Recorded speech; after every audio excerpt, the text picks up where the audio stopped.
Hey, this is Rosebane with Role Playing Public Radio. We're playing Heart, the City Beneath, Descending Derelictus. This is episode 10. In the previous episode, the Delvers did a heist, as is their wont, to get petty revenge on a rich dude who wronged them. And they used their ill-gotten gain to pay off their medical bills. Okay, this is close to reality. Yeah. It seems to me that retirement's not really an option in this game. Yeah, it's a game of dark. It's fantasy, but it's dark fantasy. So. Yeah, like we plan what in red markets would be like a retirement heist, so that we can buy medical service and continue to struggle. Yeah, that broken arm isn't festering anymore. So you have now, thanks to Garanhon, you now have a path to Terminus, which is on tier 3. It is a station that has access to the conductor, and will be able to, Garanhon will be able to talk to the conductor and figure out how to stop Zeradoth. Zeradoth wants to do something to the Vermissian train network, to do something to her heart. That's what you know. You don't know exactly what. You have an idea of what Zeradoth's grand plans are, which is unpleasant, it sounds like. But yeah, so we don't need to get into the details of that right now, because you have to get there first. You have to get to Terminus. And so your path starts heading to a new landmark on Tier 1, known as the God of Corpses. And it is an 8 delve away from Derelictus. This is new territory, although it is still tier 1. As we begin, the four of you are on the outskirts of Derelictus, making haste before Venmir, who is not dead and probably really eager to find out who wrecked his house and stole his fortune, or a sizable chunk of it, as much as you could carry out. But we don't know anything about that. You don't know anything. Hey, we did not take all that we could carry. That's true. I'll have you know, or the sizable piece of the fortune. Also, but we did grab the most expensive things we could see, though. I mean, in his defense, I understand why he's mad that we took all of his platinum coins and left him with just the gold. I mean, also, he's probably going to be a little distracted explaining to the authorities of the city why he had an unkillable knife goblin in his house. Yeah. Just not ready to get unleashed. Yeah, that's... Cult of Knives. I bet that's why the heart thing bled through, actually. That's what I heard. Clearly. The heart was drawn to the knife monster. That's well known. Yeah, the city should look into that. So the God of Corpses. Before we actually get into delving, here's what you all know. It is the word on the street is it is a huge corpse, and that there are many cults and people who live and work in its shadow.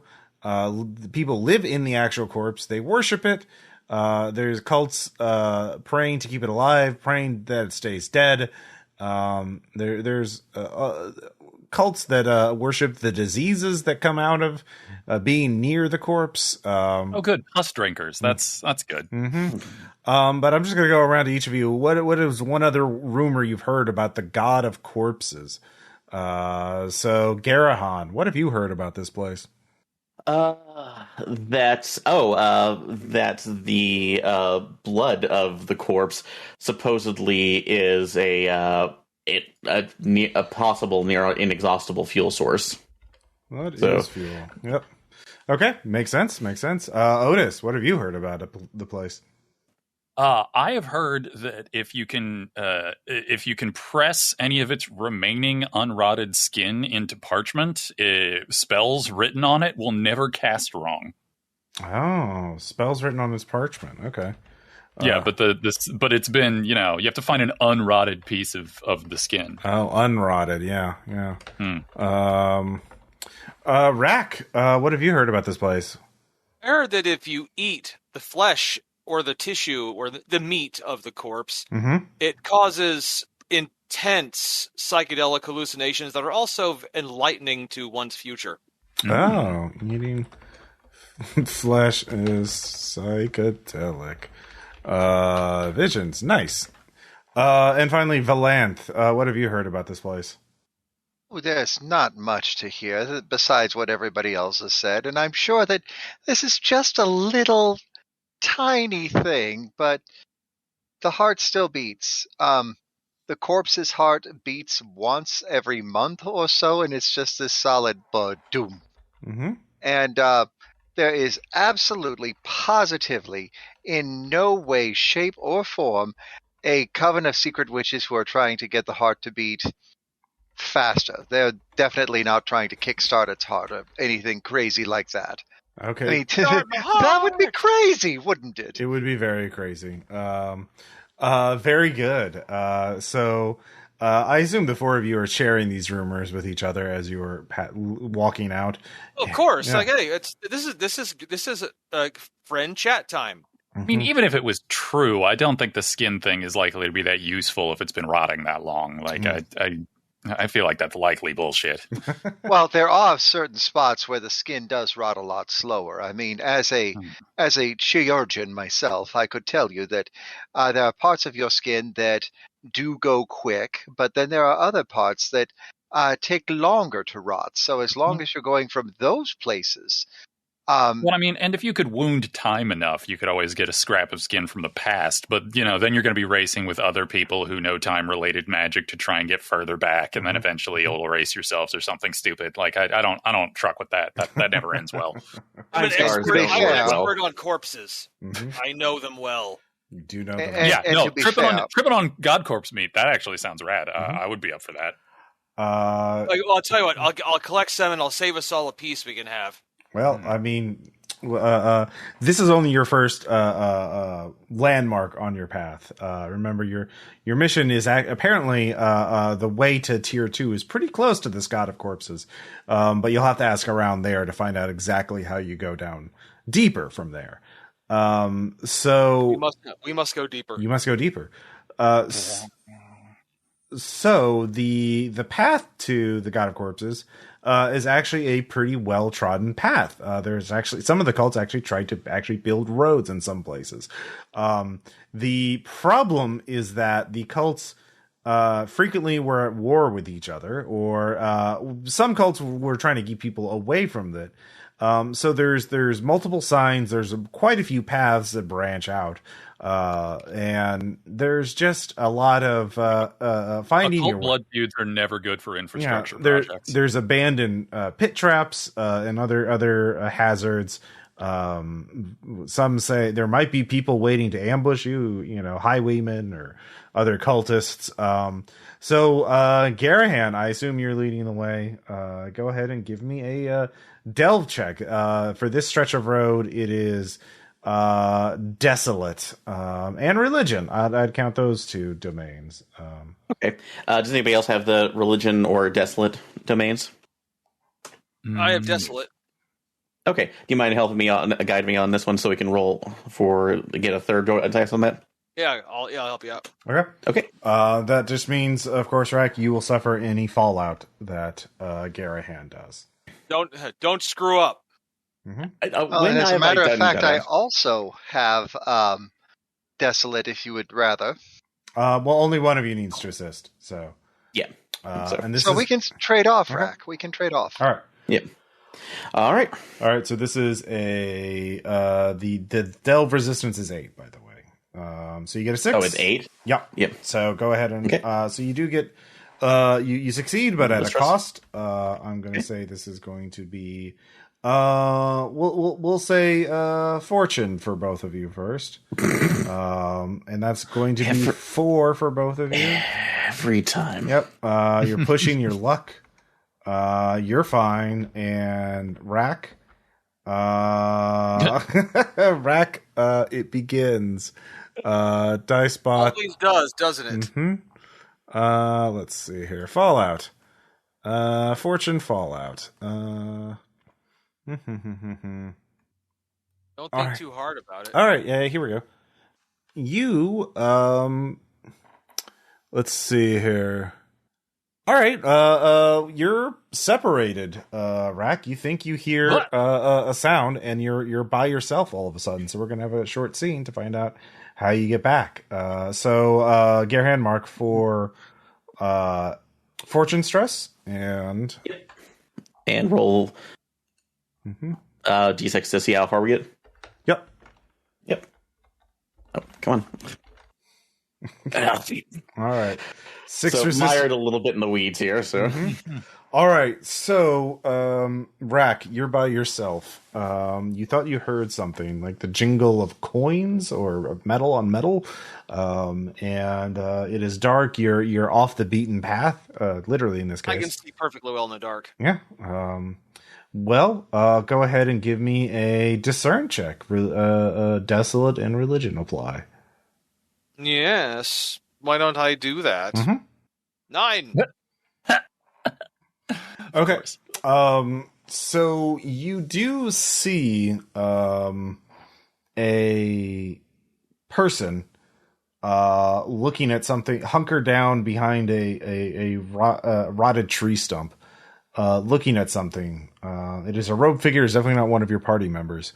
What are you going to do?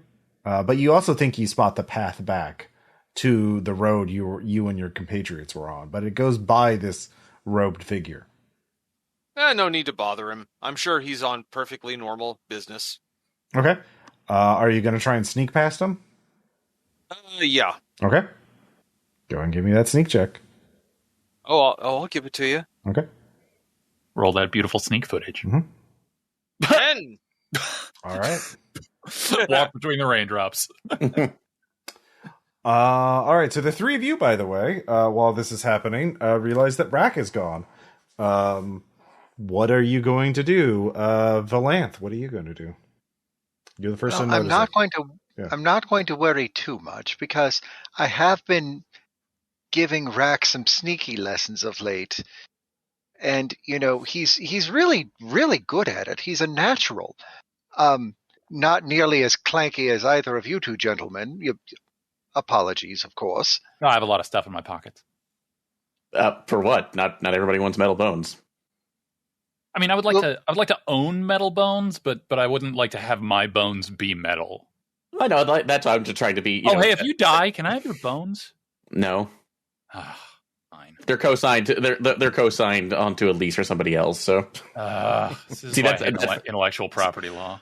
Well, no, it's not really that. It's more for the next generation of Vermissian knights too. That's how we pass things on. Okay, so the three of you are talking when Rakk. Pretty much. Rakk, you see the three of your friends. They're lost in a conversation about metal bones. They don't seem overly concerned with your absence.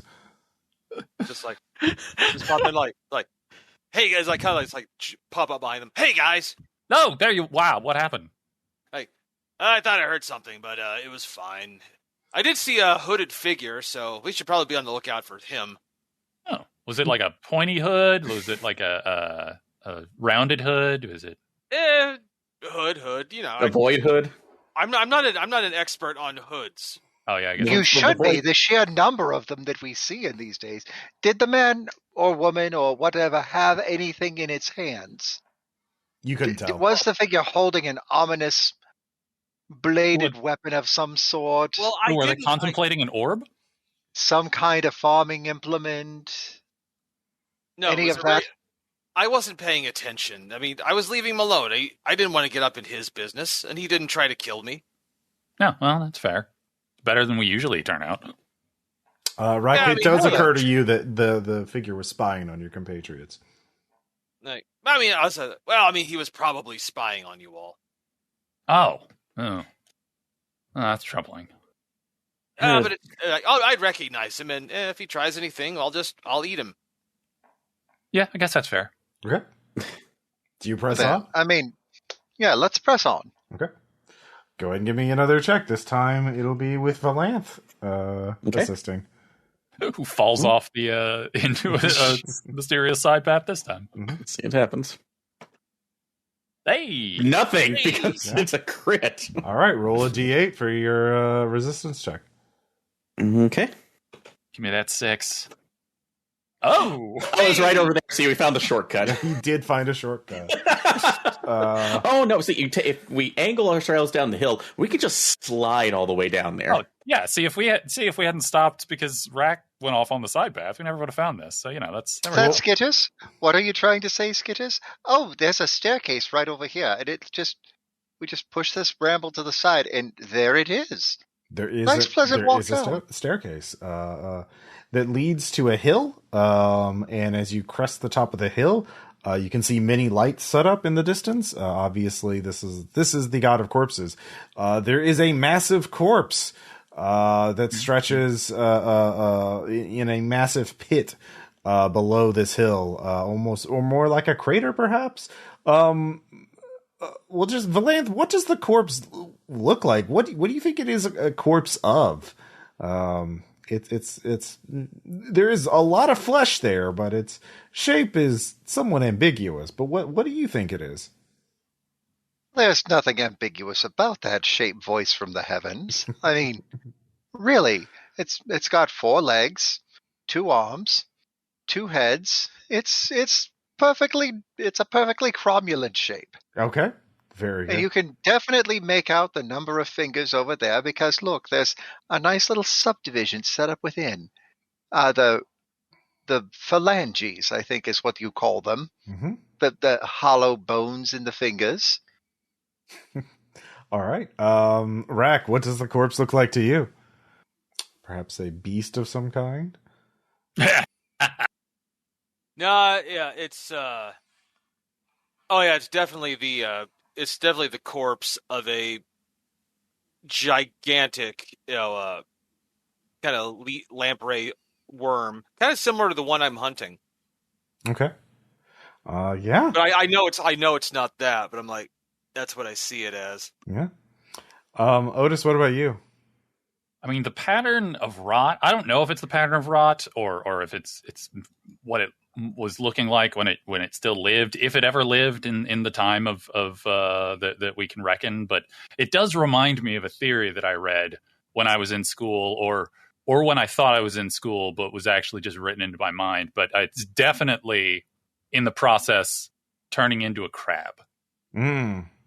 Something, as all things must. It is something that is in the process of becoming, or was in the process of becoming a crab before it died. I mean, like I said, maybe it's maybe the way it's rotting, or maybe it was turning into a crab before it was dead. But I'm just saying, carcinization. Mm-hmm.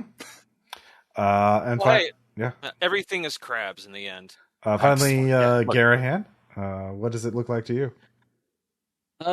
It actually looked to Garanhon. It actually looks like a giant armored corpse, but one that has been more molded and bound to the mountainside, so that it looks less like it fell in battle and more that it emerged from erosion. From the side of basically from the side of the hill. All right. So yeah, each of you see that, which is obviously what it really is. But everything becomes crabs eventually. Yeah. And just to summarize, what I'm hearing is up ahead in the distance, we saw a shimmering light. Mm-hmm. Well, there are multiple lights. Our heads grew heavy and our eyes grew dim, and we have to stop for the night. Well, this is the place where you're going to have to ask around to find out where the entrance to tier 2 is. Tier 2, because that's the one you need to take into to get to go on the path to get to Terminus. You need the access point near here to get to the next tier. Now, as you're walking around, you can see there are numerous, there's some large tents set up with people preaching various apostles and creeds. Some are, you can hear bits of like our God is he's not dead. He's only resting. And then, no, this is a God that has ceased to be, and good. It was a bad God.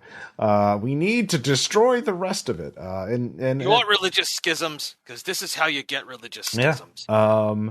And then the all of you here, one hawker in particular, in this crowd of cults and would-be messiahs, or people hawking for their would-be messiahs. This was sort of like rinse free here. If you can carve out a chunk of the god of corpse, you have a little hobble. So there's a lot of poor, desperate people here. And it's relatively safe because local predators don't like the smell of the god of corpses, and so they stay away. And what's it smell like? I don't know. What does it smell like to you? Well, I mean, I'm curious because I can smell normal smells, but I can also smell magic, so I don't. Oh yeah, it does smell like magic. The magic, it smells actually very citrusy. But like a weird citrus, like an orange, but wrong. Yeah. It's lemon fresh sorcery. Yeah. like an orange, but instead something does rhyme with it, and that is illegal. Yes. Yes, blorange. The forbidden. So the but there is one hawker in particular that catches all of your ears because he says a particular word that all of you instantly hone in on that sound. This one sound. And it is Fenestrate? Zaradoth. Oh, damn it. Hear the word of Zaradoth the Liberator, who will free us all from prison. And there's a gathering crowd. Come one, come all, and hear the word of Zaradoth. So, there's that. I wonder how many of the words of Zaradoth he'll be able to speak while there's blood pouring out of his mouth. I mean, I don't know. I do agree, but I don't. I mean, I already blew up a house. I'm trying to work on anger issues. Well, we have a quest. We have a calling. Yeah, we can back it up. Yeah. Well, your quest is not to pick a fight with. Well, I mean, yeah, you can certainly check the color. Remember, your main mission is to get to tier 2. Yeah. The way that we stop Zaradoth is by going forward, not by killing random assholes who maybe they're dupes too. I don't know. Yeah, I don't know. I don't know. I don't know that. Actually, are we going to tier 3? Sorry, for the well, you need to get. You're on tier 1 right now. In order to get to tier 3, you first have to get to tier 2. Oh, okay. Yeah, that is how the levels work. Can we just use a wait, this is linear? Oh, fuck this. Yeah, I hate numbers too. Now you need to get information about the access point to tier 2, but you can also look around. There are numerous other resources and things like that. You could work to earn more money if you wanted to, or resources. You could investigate this cult of Zaradoth that is operating openly. There's all kinds of things. I feel like maybe you guys should do that because I don't know if I should be near them. In case of complete mental implosion. Well, I mean, self-control is a problem from multiple angles because I don't want to deal with them, and also I don't want like weird shit to erupt from the back of my neck. Fair. All right, I'll just ask each of you what you want to do. So, first off, Rakk, what are you? Well, you're in the God of Corpses, right? Or in the shadow of this huge corpse, and there are people worshiping it and moving around. There's a marketplace. There's all kinds of stuff around. But yeah, what do you want to do? See if maybe I can't acquire some bones from it. Okay, you want to go inside and acquire some bones. I can add them to my spear. Okay. In fact, actually, you realize this the God of Corpses could be a place you could attempt to forge your spear. Now, you would need a secure place, probably inside. It probably is deep, close to the heart as possible, or someplace deep within its body to forge your spear. But yeah, you could certainly, if you just want to scavenge some additional bones to upgrade it. Yeah, dude, I'll delve down deep. Okay. All right. Now, when you say delve down deep, are you saying that you're going to dig way up that rectum? There are numerous openings in what you think is its rib cage. People have sliced open openings and tunnels, and you can see people walking inside. We go like versus that question, like, no, I take that path with no one. All right. So you head in between two of the ribs Until I'm married. All right. So that is where Rakk is heading. Let's see, Garanhon, what about you? We still need to find, again, we're needing to find more information about how to at least get, how to get to tier 2. How to get to tier 2. You know it's somewhere around here, but you don't know exactly where. So, yeah. Actually, are they? It's like we don't really know as much about this area right now. So, are there actually any cartographers that we know of here, or at least others that might have map data? Yeah, you can certainly ask around. How do you want to figure that out?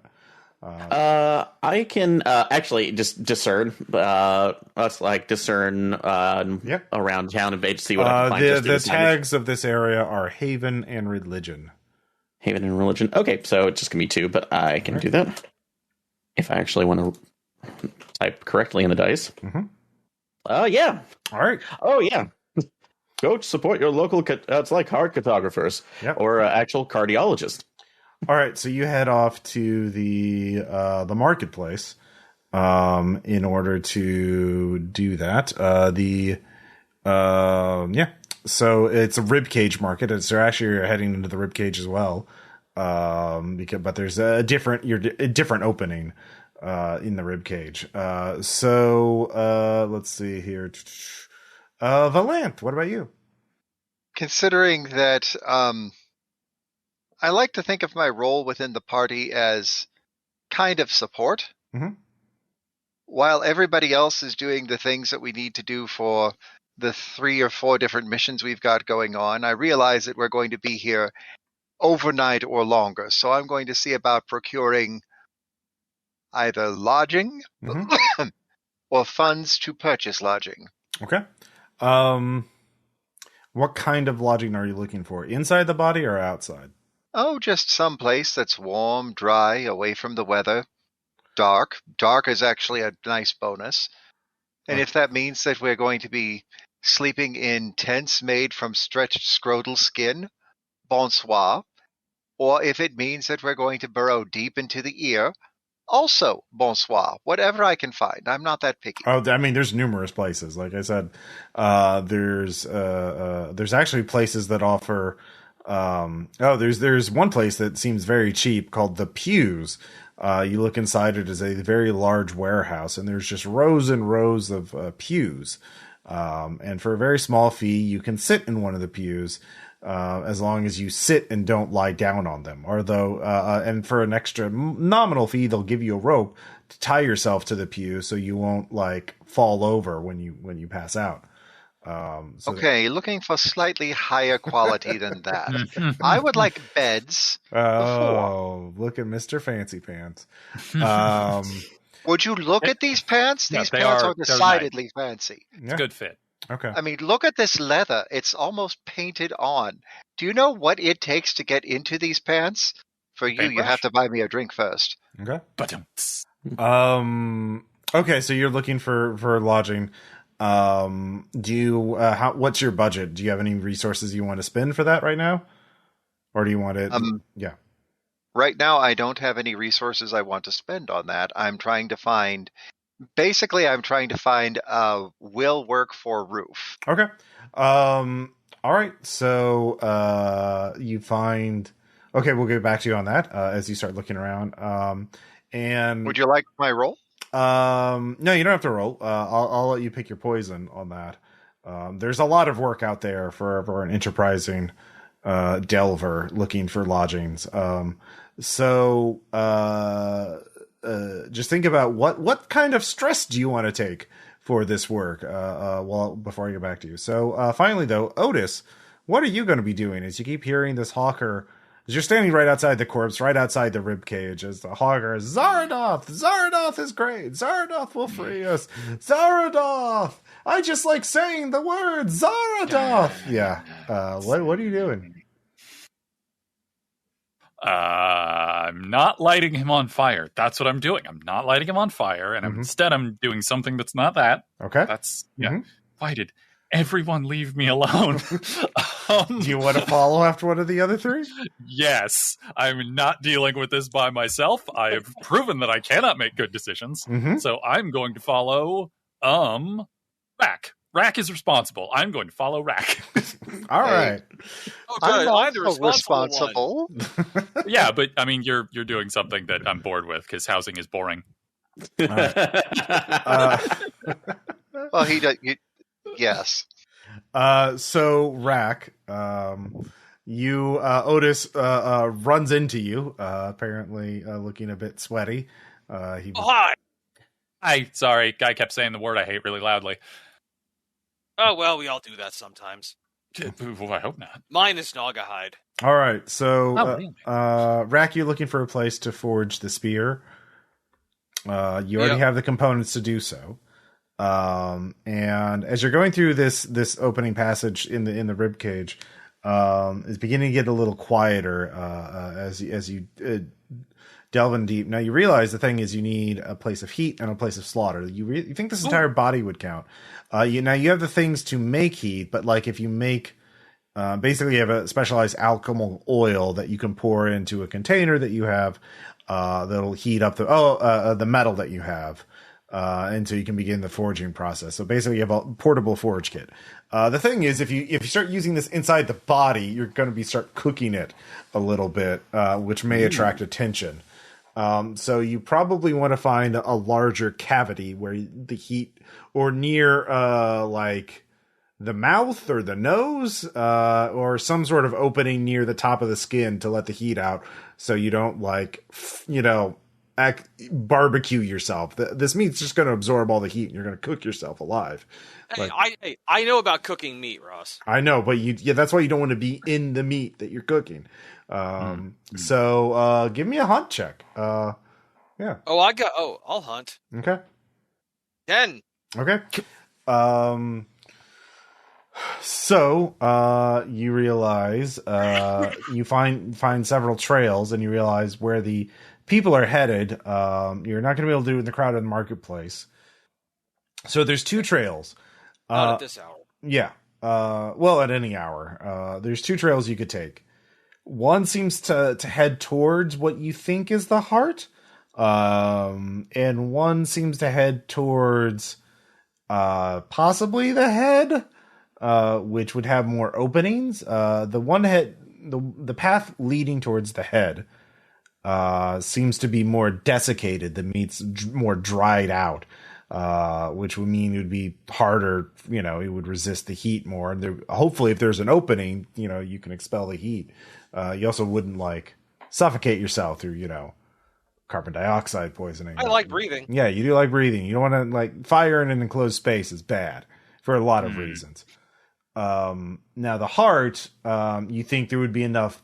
You would think there would be enough circulation there that wouldn't be a problem.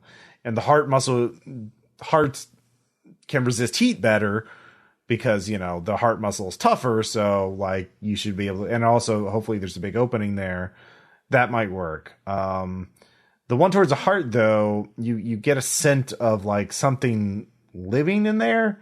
So there might be something, you might have to deal with some sort of, something that layers there that may not be pleasant. So yeah, that's why they think the heart's still beating. Yeah, or maybe the heart is still beating. Maybe. And if the heart is still beating, the body itself is probably going to react to you setting a fire. Yeah, let's go to the head. All right, so you start heading off towards the head. Meanwhile, Garanhon, you're in the marketplace. It is dark. It is lit primarily by mage lights. It smells heavily of meat, both rotting and scented and spiced, and offal. And it is quite intense. And there's people brushing by you, and there's also a lot of sickly smells. And there's someone yelling about, "Get your face rot capsules.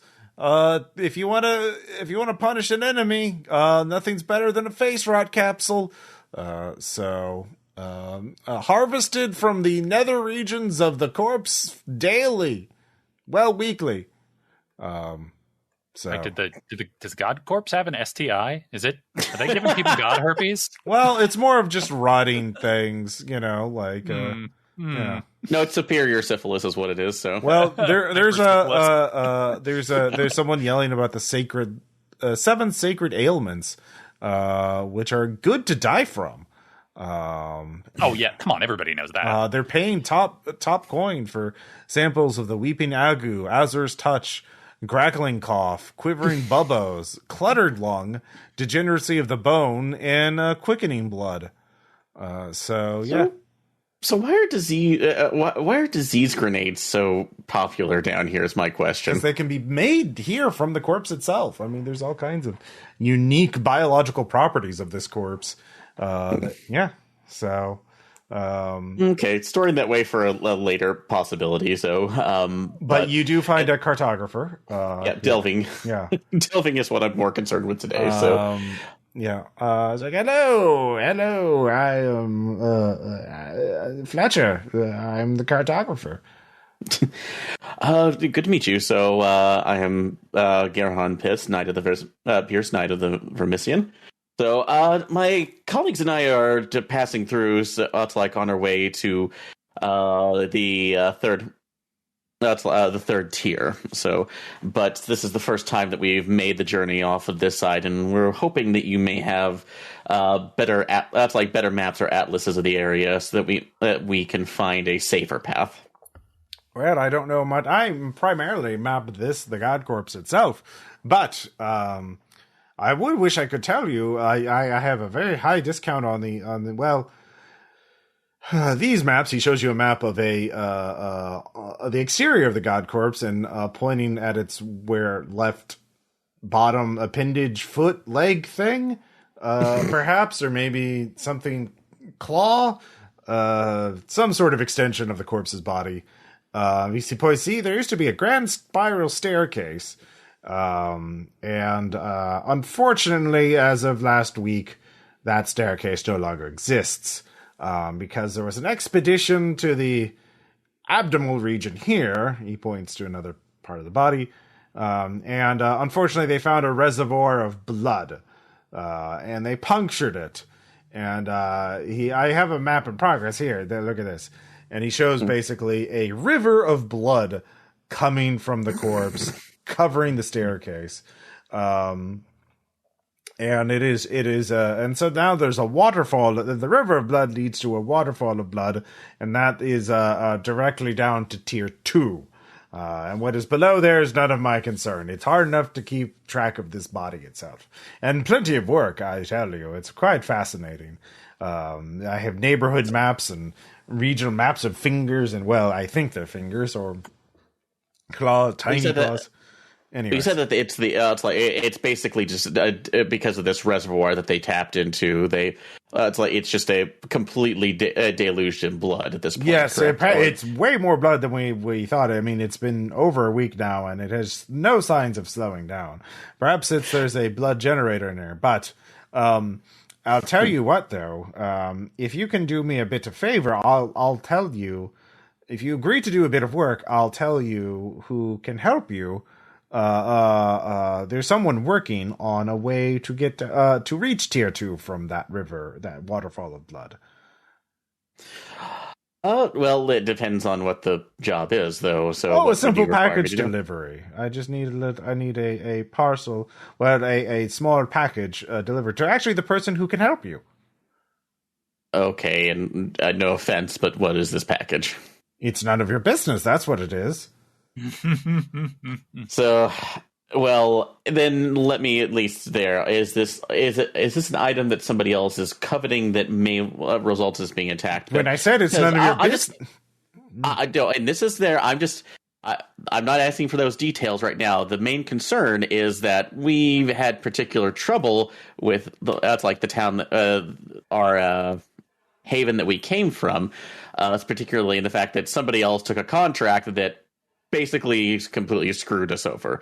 Which I don't need your life story. I just want, if you want, I can help you if you help me. It's very simple. I'm an old man. I I have to use eye ravens to do all my mapping now, and they don't like being in the body or near the body, and I have to give them one of my eyeballs, and they fly around with it. It's very look. I'm telling you about my life story, and your eyes are already drifting out of focus. You see how that feels? I don't Not the Vermissian night. I live for stories. Your face didn't register that. Because you're concerned about your own story. Now, let me tell you, just you deliver. He gives you a leather-bound package. It is, about a foot and a half across. It's something wrapped up in a leather bag, essentially. Rectangular. He's look. Take this. If you agree to this, I'll give you this package. I'll tell you who to deliver it to, and then ask that person how to get to tier 2 from here. Silly question. I know this might be a hard roll to do. Could I possibly do a discern check just because it is a hard package, or is it like a soft bag? It's a soft bag. It looks, whatever's in it though looks rectangular. Okay, so could I possibly do a book or documents or something like that, or a wooden board of some kind. Okay, so a discern check through feeling probably wouldn't reveal anything. He's not going to let you touch it unless you agree to it. Okay. All right, in that case, could I get at least, I will ask him right now, what risks are preventing you from taking it to him yourself, other than just being an old man? It's okay, fine. He lives near the River of Blood, and it's a little unstable there. It's wet with blood. Okay, now I'm going to make a discern check to see if he's lying about that. And for this, would this be Haven or Warren? So for this particular... Haven and religion, other domains. Haven and religion. Okay, cool. Okay. Yeah, that's fine. I guess he's telling the truth, so... Yep. Okay, so I can't see any, especially if this is going across right now, but that's a lot. I will have to warn you, if there's any other particular part of this contract that goes through, we may have a discussion later when we get back from the 3rd tier. Sure. Take this to Captain Vernon Bloodclaw. He's the drow working on the docks he's building docks near the Blood River. If you follow this ribcage, it gives you very explicit directions. Now, once you get to outside the ribcage mark on the other side, and you come out of the body, the docks are being built adjacent on there, and that's when it gets a little tricky. But you'll see him. He's the only one. He's wearing a whole captain's outfit with the hat. You'll know. He has the hat. I'm assuming this is an impressive hat? It's a very impressive hat. Yes. Nobody calls themselves captain and puts a ball cap on. Mm-hmm. What's a ball cap? Yeah. What is it called? Let's see here. It is a bicorn hat. Oh God. Yeah, he's a captain. Mm-hmm. Bicorn. Okay. Yep. All right. So I didn't just Google that. Shut up. Anyways, meanwhile, so you head out to that, and Valanthe. Yes. All right. To find lodging, you if you want to do some work for some lodging, what kind of stress are you willing to wager on this? Let's go with echo stress, Ross. Okay. Well, guess what? There is a lot of work involving hauling hazardous materials around. Magic radiation. Well, more like, let's see here. You see an assistant for Gallon Guides the Pulse and Dr. Haverick, avid surgeons. One of their assistants is like, anyone need work? We will be paying a coin. You there? You look like you're hungry for work. What's your name? You, yes. Me? Yes. I'm Valanthe, and you are? I'm Gallon's assistant. I'll get a name once I can become a doctor. Okay. Yeah. Allow me to ask that question a slightly different way. Uh-huh. And you are paying? Oh, yeah, yes. Well, we pay by the barrel of samples. It's unfortunately our barrels are a bit less than hermetically sealed. but we need you to take them to the storage site. Yes. So basically, you tell me, it's basically an endure check. And if you want, it's going to be a risky endure check. You're risking your echo protection, and you're just hauling barrels of material in. And so, Valanthe, you can tell me what size of Haven coins you want. D4 up to a D8. And that is how much echo stress you're risking with his endure risky check. You know what? Let's go all in on a D8. All right. So this is a risky endure check with Haven and Religion as domains. Okay. Well, since I have actually both of those domains, I know that means I can only roll one. Yeah. So do you have endure? I do not. All right. So you're rolling 2d10 and you're dropping your highest one. Ooh. Oh no. Oh. All right. That's not good. No, here's the thing. You still get paid, but the failure means, and it's not a critical failure because you had, still had 2 dice. You weren't reduced to 0. So you just take, let me just double check that a 1 doesn't give you an additional stress. Critical failure. Well, take double stress. All right. So D8, 2d8, 8, echo stress. Okay. And So if you roll actually under that- that's 7 echo stress because I do have echo protection at 1. All right. So you take, and then that becomes 7, and 7 is lower. Is 4 is So less that's your than minor. 7. Yep. Where's your minor echo? Yep. Let's see here. Fastest story beat I have taken. Let's see here. 81. Yeah, I'm looking at it. Okay, cool. Yeah. Let's see here. You got rid of Ravening Call, right? Was that you that had that? Yep. Yep. And I did, in fact, get rid of it. Oh, okay, that's good. Yeah, I have no fallout of any kind right now. All right, now you're a conduit. You cannot use echo protection. Oh, no. Boo. Boo. Although, I mean, your body being a crucible for strangeness, that does sound rad. Mm-hmm. And you cannot heal echo stress here. They do not have. Derelictus had everything. You could heal everything there. You'll have to find an alchemist or some other expert willing to do weird experiments to heal you of this fallout. But like as you go, Derelictus has everything, but not every single landmark has havens that can heal echo and fortune stress, for example. Right now, this place only has blood and supplies. But with the D8 coins, you could lower that to a D6 coins and get lodging for everybody at a place of your choice. You can choose whether it's a nice wooden inn built outside the corpse or a place inside the ribcage market that is made from bones and cartilage, but also has a nice ribcage loft. Mm-hmm. Yeah. Actually thinking the nice ribcage loft because that fits for the party. Like, I can't think of anybody in the party, with maybe one exception, who would complain about that. All right. So we'll drop it down to the D6. Yes. Okay. Yep.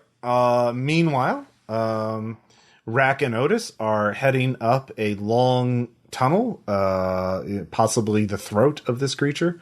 Actually, Rakk, do you have Delve as a skill? Or Delve? Actually, Hunt would work. Right, give me a hunt check. 8. Okay. You follow the path and take it up, and you can actually see an opening. You come to a cavity of some kind, like a nose or maybe a face opening of some kind, a nostril, perhaps. But yeah, you think this is a good site for it. But it seems too easy, almost. Something's off. Something's not right about this. Outis, you can give me a discern check. Ooh, I can do that. I don't suppose a cult would work here as a domain, would it? Not in this body, no. This is all Fair cults and Yeah. 7. Okay. Outis, you do see there's a scent of incense in the air, and you realize recently. Is this real incense or is it magic incense smell? Real incense. Okay. And so you realize this place is used as a ceremonial chamber by a cult. And so the problem with this particular place, it's a good spot for you, Rakk, but you don't know what the schedule of this place is. There's likely going to be a group of cult. It takes you time to forge the spear. And once you start trying, all those materials are used up. If you give up in the middle of the forging, then, you have to get new materials. You keep the bones, but you'll have to get more blooded metal, a new heat source, and new tools. So you can't be interrupted while you're working.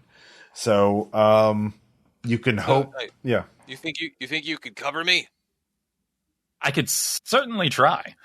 I can cast my frenzy of the Sky Court and then blast and punch people. Outis, it does occur you could also go to the ribcage and ask around about this place if you go to. If you're not in a hurry, we could see what we can dig up about this. I could. I'm not in a hurry. Yeah, then I would say I can see. What is there any other than just the aroma of incense? Are there any other sort of signs or things left that could give you an idea of what to ask about? Yeah, there's a couple of markings carved into this hardened flesh that look weird, and one of them looks vaguely familiar to you. Oh no. Mm-hmm. I hate things that are vaguely familiar. Yeah. So, that is something to. So yeah, you can go back down to the marketplace and ask around about this, or you can just let Outis defend you while you do your foraging. Are you heading down to the marketplace to ask around, or are you going to risk it? I would say either way, we should probably wait, because that way, even if we can't figure out a quote unquote safe schedule, we could bring the others up here after we've gotten, sort of settled and figured out what the next thing is. And that way you have 3 people covering you instead of just me. Okay. All right. So you head back down. If you're cool with that, Rakk. Yeah, that sounds cool. Okay. All right. Cool. So meanwhile, Garanhon, you get outside the ribcage market. You're on the other side of the body now of the corpse. And you can see there is a massive opening in its lower abdomen region. And there is thorax. There is a thorax. There's just a river of blood pouring out. And on the shoreline and along the shore, someone has been using wooden scraps and wet bone and whatever else they can scavenge to try and make docks out of it. You do see a drow with a bicorn hat hunched over. I will give you a discern check. Okay. As I try to get down the appendicidal reservoir. Yeah, basically, the shoreline, in order to get to where he is, you're definitely going to have to navigate some dodgy terrain. There are wooden planks and wooden catwalk kind of set up, but it looks pretty dicey, to be honest. I've been in worse situations, so I've literally over the void. So at this point, I think it could be worse. Sure. I also assume my rebreather will work in blood, so mostly sun. It's an oxygenated take that swing. Yeah. Take that swing. All right. Discern 9. Okay. So you you easily navigate your way to him, but as you start getting closer to him, across the way on the shoreline, where it is just ground.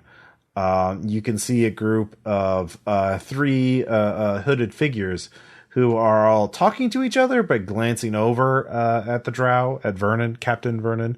Every once in a while, you think in a rather suspicious manner.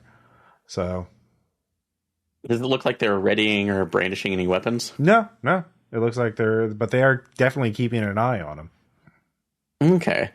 So I'll make sure to keep my eye on them as I walk. At least try to get over to him. Yeah, you get over to him. He is lashing a wooden planks together and nailing them together. He is busy at work. You'd have to yell to get his attention or do something like that. Captain Bloodclaw? Hi, me mateys. Hey, hello, Thank be God. Captain Vernon Bloodclaw at your service. How can I help you, matey?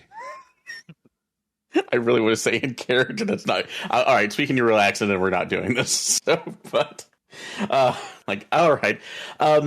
So my name is Garanhon Pearce, Knight of the Vermissian. I was under the understanding that you might be able to help us navigate through through the recent blood falls that came from the corpse. And why should I help you?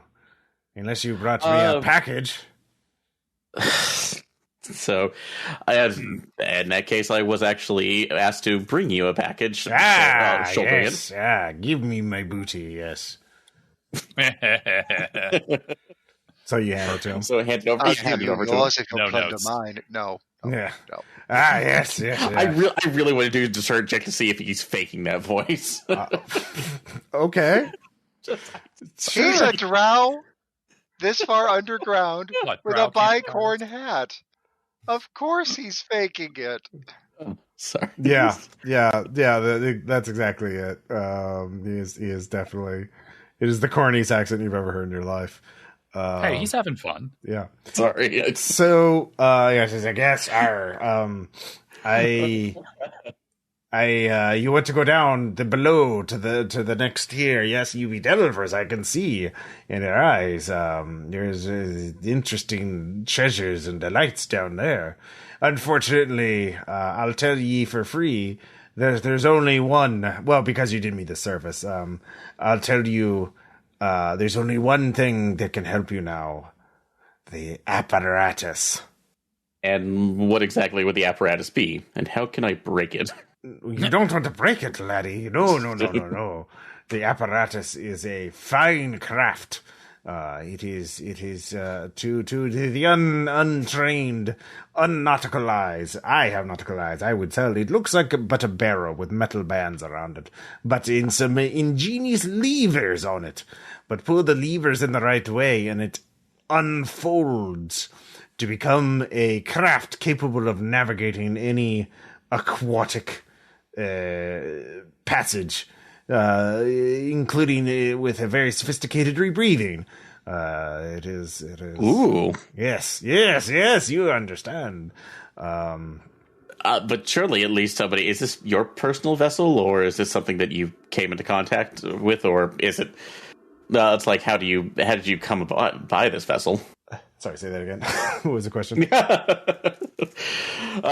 Sorry, how came across ye this wondrous vessel? Oh, I did not come across it. I just know where it is. It used to be mine, but it was stolen away. You see, I used to be a librarian before well, you see, I've read many books on sailing, you see. But anyways, unfortunately, my roommate, a terrible tale that, Percival, he got waylaid by the sickness of labyrinth building. He's down with the sickness. Yes, and unfortunately, he built a labyrinth around my entire house and the entire settlement that we had, and of course the archives in which the apparatus was kept. It was a fascinating machine, but no one had need of an underwater traveling machine down here, and it was too heavy to haul up to the city above, and we didn't know what to do with it. But then Percival so you'd have to go into the labyrinth and fetch it out. I can give you a map and give you some sort of pointers, or I can accompany you for a minor fee, of course, and guide you to approximately where it was. But unfortunately, we've already got one drow in the party. You know we don't match. We don't match. So, that's like, first person accounts, and No, it's like and expert knowledge is as absolute on these missions right now. And besides, do you consider that I'll be able to decipher the machine on my own? Come on, Captain. We need somebody to pilot this boat. So, as you're doing that, you hear the wood creak behind you on this wooden dock, and you turn around. And you can see that the three figures have gone from the shore to the dock, and they are robed, but they all have blades in their hand and saying, "You there, you, it was prophesied by Zaradoth that someone would deliver a package to the mad captain, and that you should be brought in to be questioned for your knowledge of events. So if you come with us, you shall not be harmed, but you cannot defy the will of Zaradoth." Break out the giant sword. Yeah, that's already what I'm doing. So just looking at there. I understand that you definitely have at least the other questions, and I don't want to deny the nature of questioning as we learn things. But letting the sword unfold into its buster mode, just in front of them. I think you're going to have a harder time than you might want. All right. And I know it's probably a compel check that I can't make, but... go ahead and give me a compel check. You do have a sword. It is a credible threat for sure. One dice, though, because I have nothing, so... Yeah, great. Awesome. I love to hear it. Or could I get a second dice because of the sword? Definitely not. They're dedicated cultists. I had to try. You did not have to try, but you did, and I appreciate it. Hey, that's not bad. At least an 8. All right. So they back off, but they don't run away. So Vernon looks a little nervous. It's like, well, we can forego immediate payment. I'll take your protection as a down payment for my services. Yeah, I don't want to be left alone with these three scallywags. Yes, that's a word. Yeah. Good word. So, give me a delve check to navigate the really great construction job that Vernon has done on these docks, while keeping an eye on the three cultists who are watching you. Good grief. So, okay. I'll go ahead and do that. So, actually, and this is go ahead and make your roll. Oh, okay. Go ahead and make a roll. Yep, I keep my eye on them as we back up, unless this is risky. Right. No, it's not risky. I didn't say that. I assume you're not running or doing anything. You're going slow. Nope, I'm just, it's like we're just backing up with this sword. Is still in its extended it's a mode, chase, but it's a very slow chase. Everyone is watching and carefully watching Low until speed pursuit. One of the cultists gets an idea and whispers to one of the other cultists, and that cultist runs off somewhere. So, and the remaining two cultists start smirking at you. So now you're getting to the point where you can get back on the solid ground. You can, the only way path is into the ribcage marketplace, which you don't think they'll probably want to start a fight with you, but there's definitely going to be a lot of people, and that was the general direction that the third cultist had run to. So, what are you going to do now? So I'm guessing they're probably having even though they probably won't start something that's at least in a crowded area where they could probably bring reinforcements in there. So, I expect the captain, hey, is there any other path back into town that you know that may be more circuitous? Yes, matey. How good are you at climbing and ascending? Not my favorite activity, but I technically have done that while hanging over the void. Yeah. Well, you see, there's the brave. If you can hold me up, I'm he has a peg leg.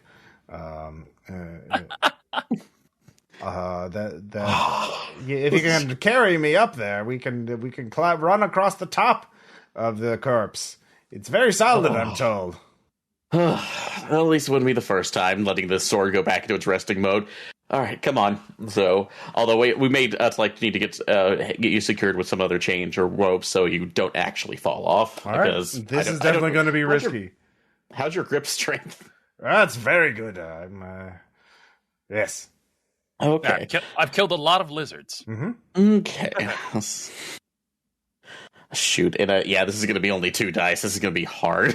So, is there anything else I could use for this? Like either technology or Warren checks? No, it's not a Warren. It's a giant body. It's not technological at all. There could be Warrens on there. They're inside the body. No. Definitely not outside the body. I know. I believe that the Vermissian is part of a pacemaker for this giant. So. Well, that would be in the heart, not on top of its abdomen. Yep. Yeah. That would. Alrighty. Holy shit! All right. That's going to be more fortunes. You're really pushing your luck. Again, it could have been so much worse. So all right. So let's see. I believe that puts you at 7 fortune stress. Yes. Yes, it does. All right. Of course so. Wipe that off. Let's find out what the fallout's going to be. So much lovely fallout. All right. War has changed. War has changed. Let's see here. Well, doesn't that just make everything suspect now? Yeah. Let's see here. In trouble. You're definitely in trouble. Fair. Yep. Let's see. You're in trouble with the cult of Zeradoth. Well, honestly, at this point, if there was somebody I was going to be in trouble with, I'm okay with this one. I didn't really want them liking me in the first place. All right, so you're climbing your way up. You managed to get away from them. And I'm just going to fast forward. You all find each other in the Ribcage Marketplace in the inn that Valanthe has secured for all of you. And you're all able to share what is going on. The cult of Zeradoth is definitely looking for Garanhon and Captain Vernon. Captain Vernon can lead you to the labyrinth. Anybody with a cult may know a little bit about this place or about that place. I love labyrinths. You do love labyrinths. I absolutely adore them. Yeah, I've got the right pants for it. Do you have the wig? We're going to need the wig. We're going to definitely need to put something on that guy because he needs it. I mean, that peg leg. He does not at the moment remind me of the babe. That is fair. So, and the babe with the power. Rakk needs help figuring out who is using that upper nasal cavity. Well, I mean, we sort of have 2 rows we could hoe on that one. We could either figure out what who worships there and what their schedule is, or we could all just wait there, and if anybody comes in, we encourage them not to. Mm-hmm. Decisions. Because Outis, you know me. My 5th favorite thing in the world is stabbing cultists with poison knives. But then again, my 6th favorite thing in the world is pumping cultists for information and making them tell me all of their secrets. Yeah, that's a rough one. Mm-hmm. Which one am I going to do? Well, I mean, at the very least, Garanhon, although possibly all of us are also on this cult radar, or on at least a cult's radar. It could be a different cult. There are lots of cults here. Mm-hmm. Oh, yeah, I've counted like 8 just in the walking around. Mm-hmm. Yeah. Oh, right. Actually, can I sort of make like a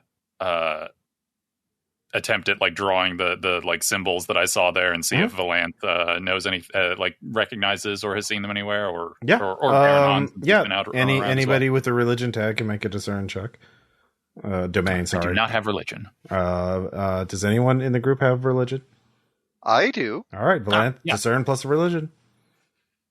And I have discern as well. All right, well that would be 3 dice then. And you 7. succeed, and there's no stress because this is just knowing stuff. So what you figure out is the symbol is from the cult of, well, there's one of the disease cults here. Let's see here, which one is it? What's a good one? Yeah, if only I hadn't already cured my buboes, I could have blended in with the disease people.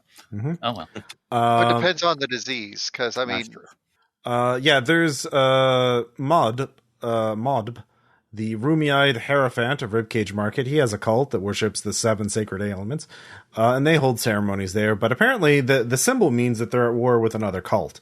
Another cult has laid claim to it, so they're in some conflict with another cult over that chamber. So, if you talk to Modib,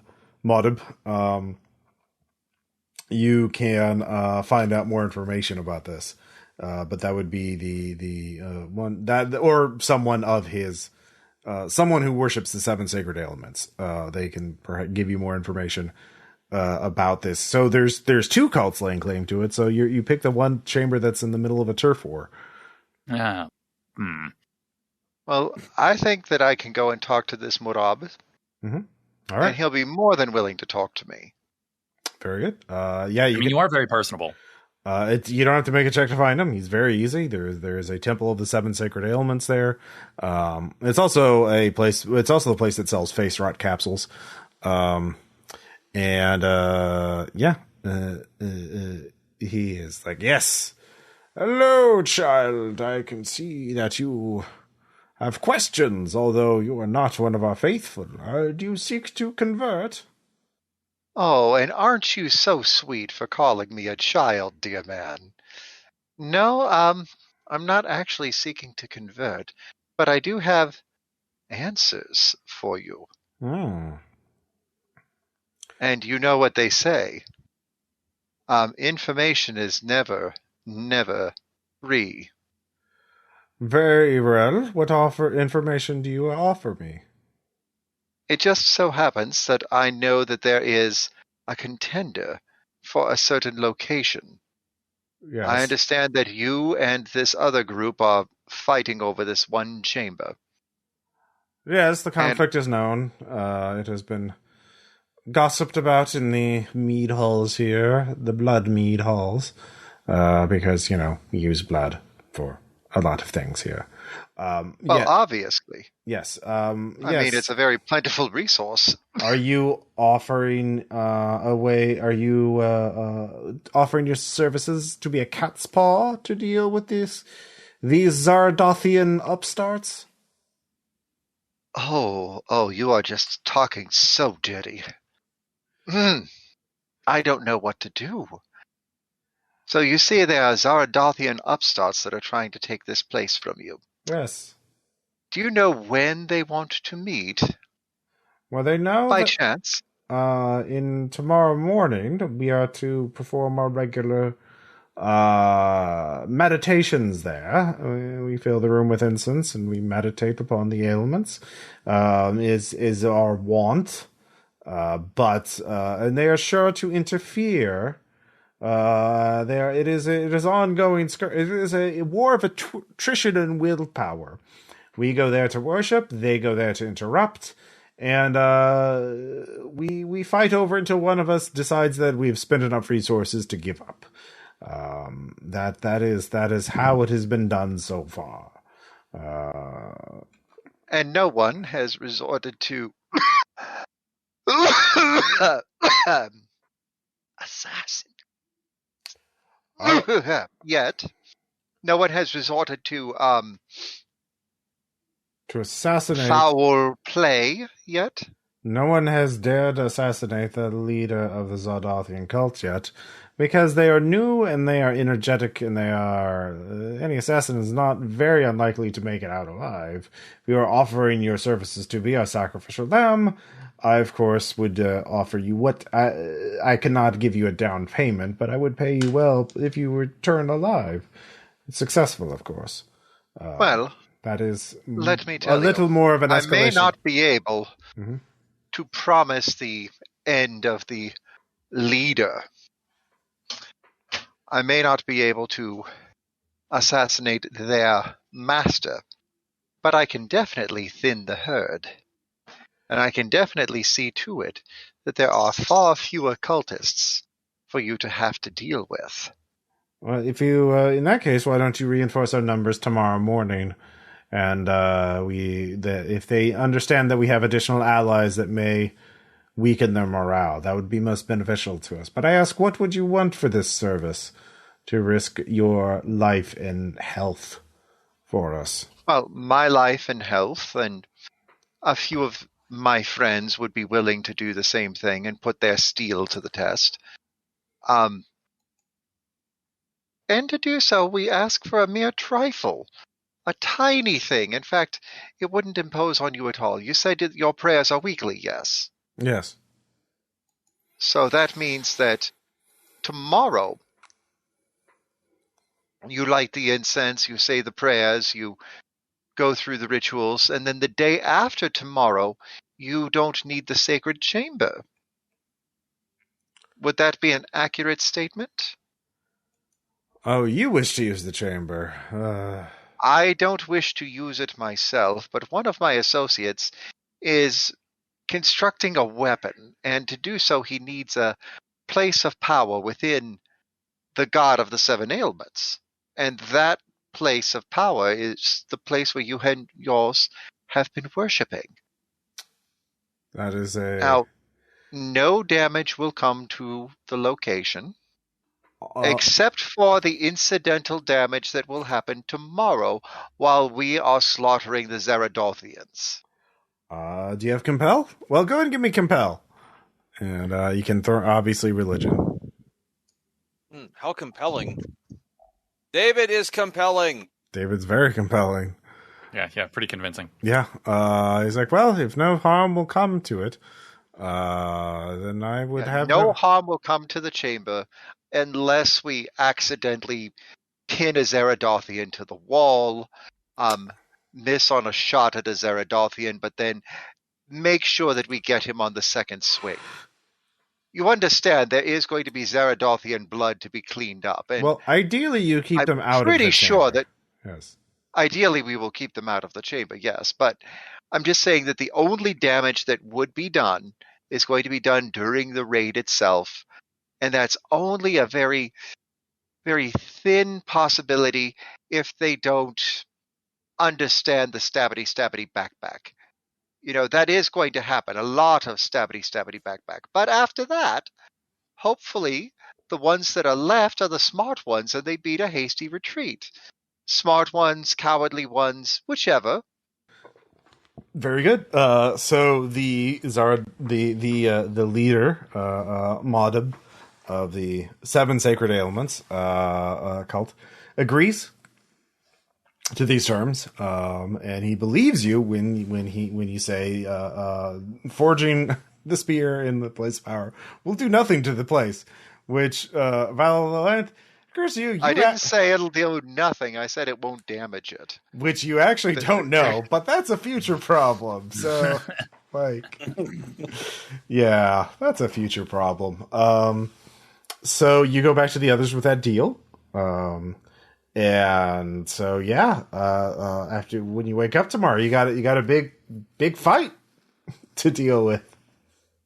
So, I assume I'm gonna just let them know. Okay, guys, good news, bad news. Mm-hmm. The bad news is that we're going to have to delay 2 whole days before we can actually do the forging. Aww. The good news is we get to slaughter some Zeradothians in between. So it's a win-win. Well, I like slaughtering. Well, you know that. Yeah, did I mention that I think they might be targeting me specifically? Well, this'll show them not to do that. Well, that's just ridiculous. Why would they target you? You're nice. Because they're cultist and they've seen me helping somebody that they already suspected anyway. Well, that's no reason to target someone. Are they saying that there's a prophecy? This sounds like something that they would say that there's a prophecy attached to. That's every cultist. Yeah, there are lots of prophecies. Not every cultist. Some of them don't say that it's due to prophecies. Not every cultist has a prophecy. No, some of them just have curses, or some of them just have like long-winded histories that go through with it. It's still it is a synonym for prophecy. They're not always the same thing. That's got a point. Throw the sword to the sky briefly. Yeah. So yeah, the night continues. You all have a nice dinner of meaty stew. Probably don't think about where the meat comes from. I'm thinking a lot about it and admiring it. All right. Well, and frankly, I'm not necessarily thinking about where the meat is coming from. I am just admiring the fact that this broth, is that very lovely shade of red. Mm-hmm. Yeah, it's good red. Mm-hmm. Mm-hmm. So, you all, the inn is well guarded. You paid for good rooms and good security, so you don't have to worry about cultists sneaking in the middle of the night. And Vernon is with you. The next morning arrives, and a group of the Seven Sacred Ailments cult comes to get you to go for this morning meditation weekly. There's a procession of them. There are 7 banners, one for each of the 7 diseases. You are, of taking course, notes. Yeah. You are of course in near cluttered lung. That's where you've been sort of there seems to be more space there, but there's some cultists around you sort of hacking and coughing a little bit, and then of course when they start hacking, it's like, go to crackling cough, you're not here, you just cluttered lung is so much better.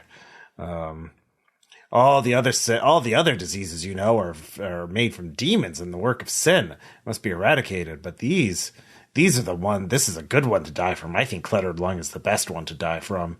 It's obviously the work of the divine. Yes. So wait, are there internecine fights between the different diseases in the cult of the 7 Sacred? No. It's all other diseases suck. Only these are the good diseases. Okay. 7. Gotcha. Yeah. I was confused for a second. Yes, cluttered lung teaches us patience, because you have very little breath, so you must be patient with your work. Yes, he breathes very heavily. Yeah, so you continue on. Everyone seems to get a little nervous.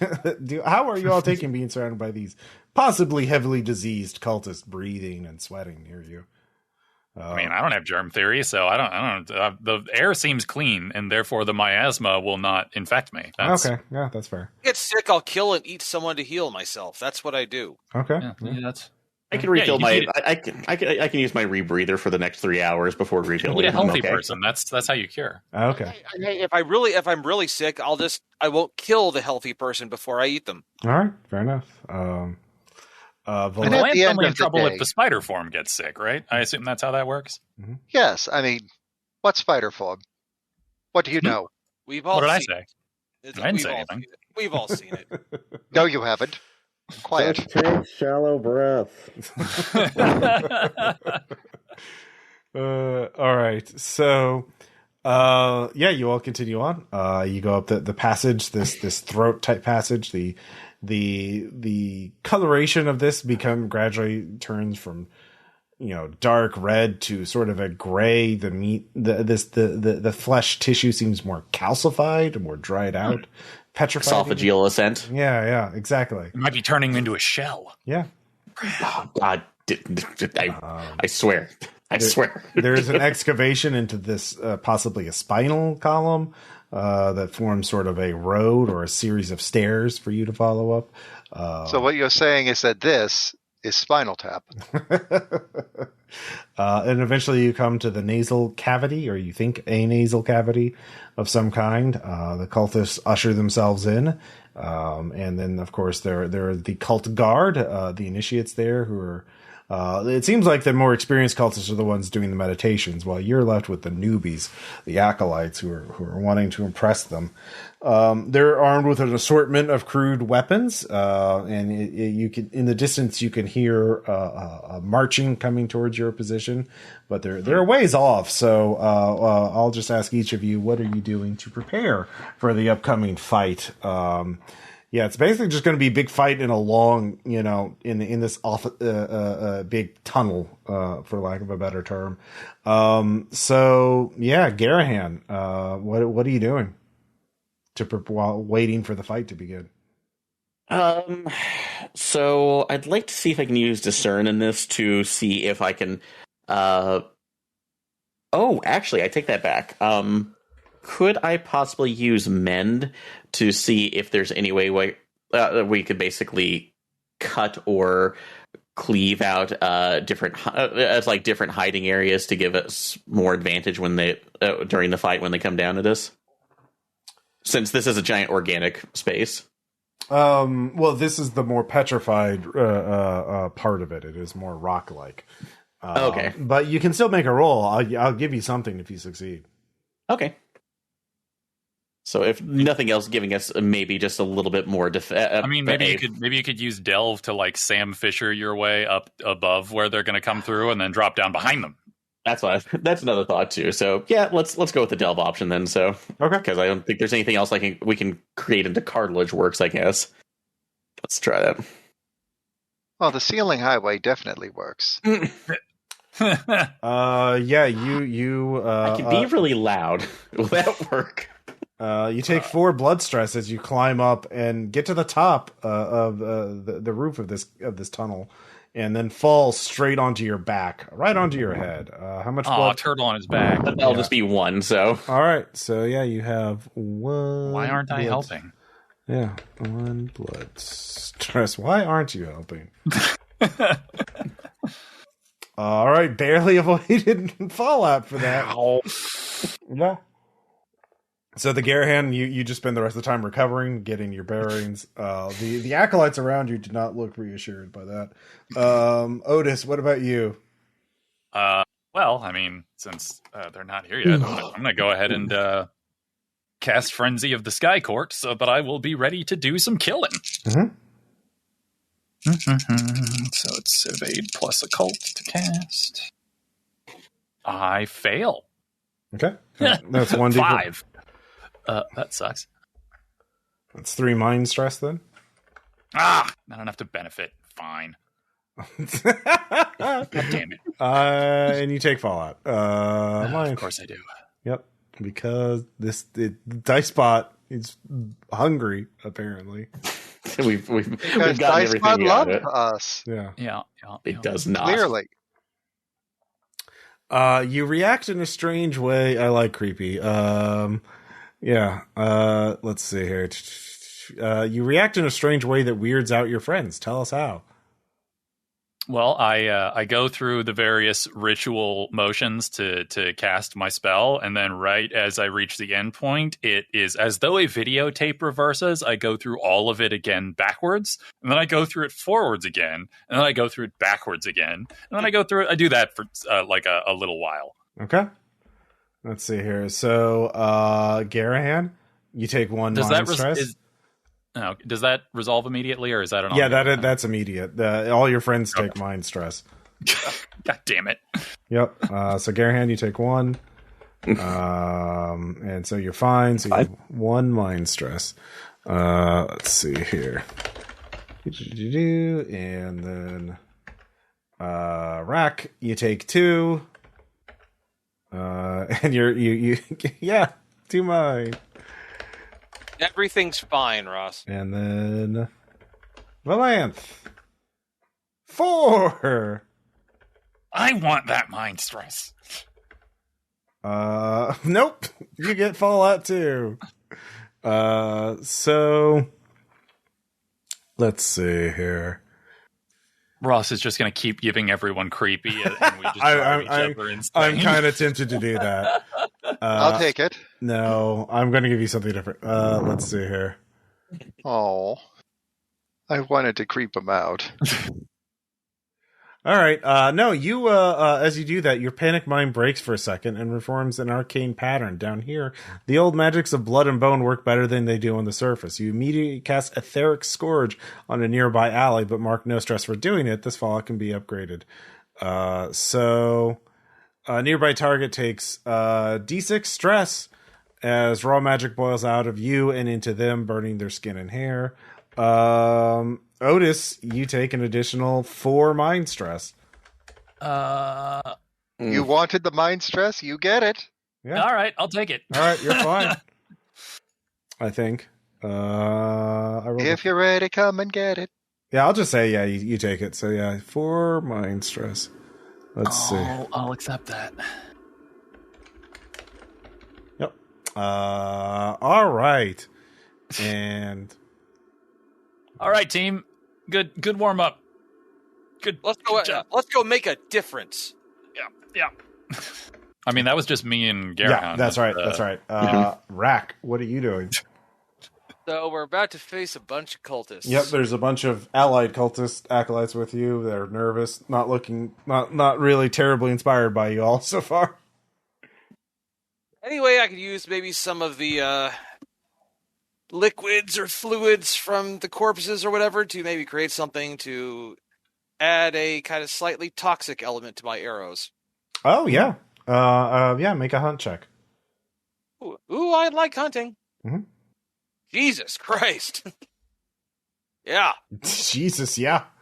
All right, your bow. Stop using all the 10s. Yeah. I'm like, oh my God, this thing's pancreas is releasing VX nerve gas. Well, not lethal. I mean, it is.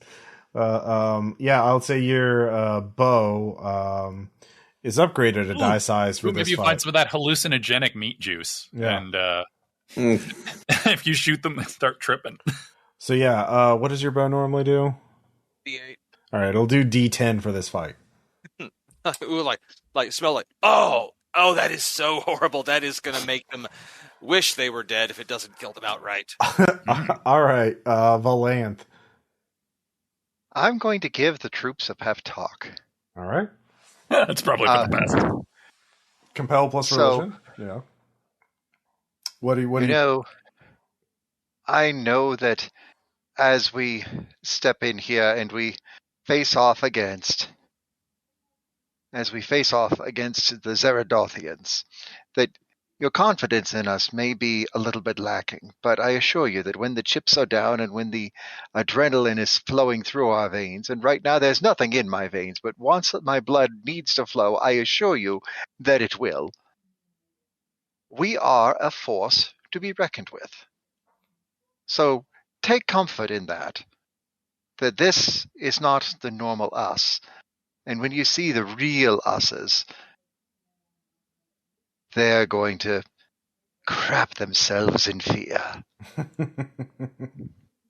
All right, you have bolstered them. And so with this fight, anytime you use them, you roll with mastery.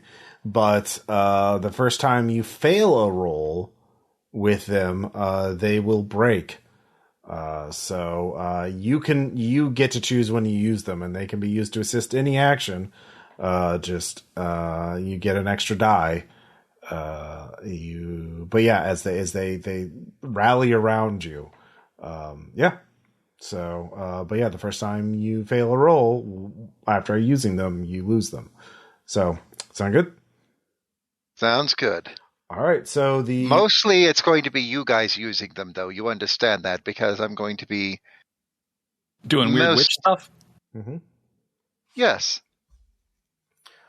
All right, so let's see here. All right, so here's how it's going to work. The Zardothians march up. They outnumber your group, and they look better armed. But they have you four with you.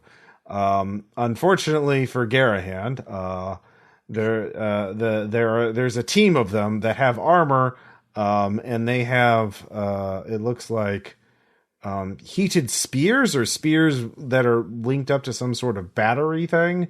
And they point, and when they see you, it's like, get him.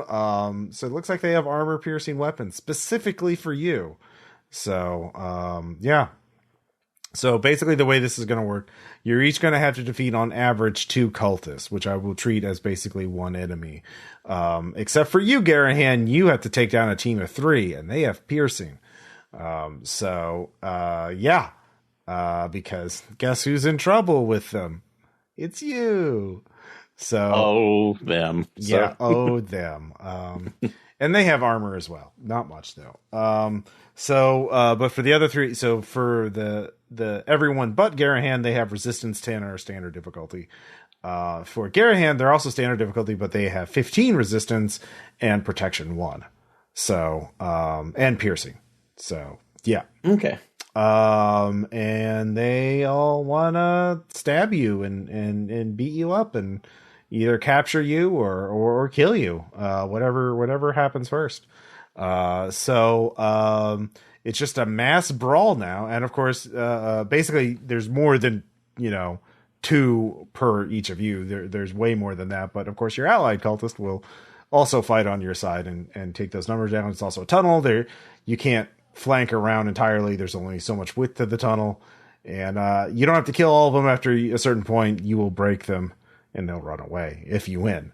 So, every round, everyone can basically, you will take stress unless you do something defensive, but I will allow an evade or endure check for that, because it is a big ass brawl. So, Garanhon, I guess you can go first. The team of 3 charges forward with their heated spears, their thermal lances, essentially, and they are charging right at you. Okay, let's see. I'm going to go ahead and first activate my... Actually, since I do have a D8 of coins this time around, I can actually activate the Vermissian plate finally. Mm-hmm. So, for the rest of the session, are we still in... are we considered to be in a religion territory? Yeah, definitely. Okay. Until the end of the... for the rest of the session, I have access to that domain. Cool. So...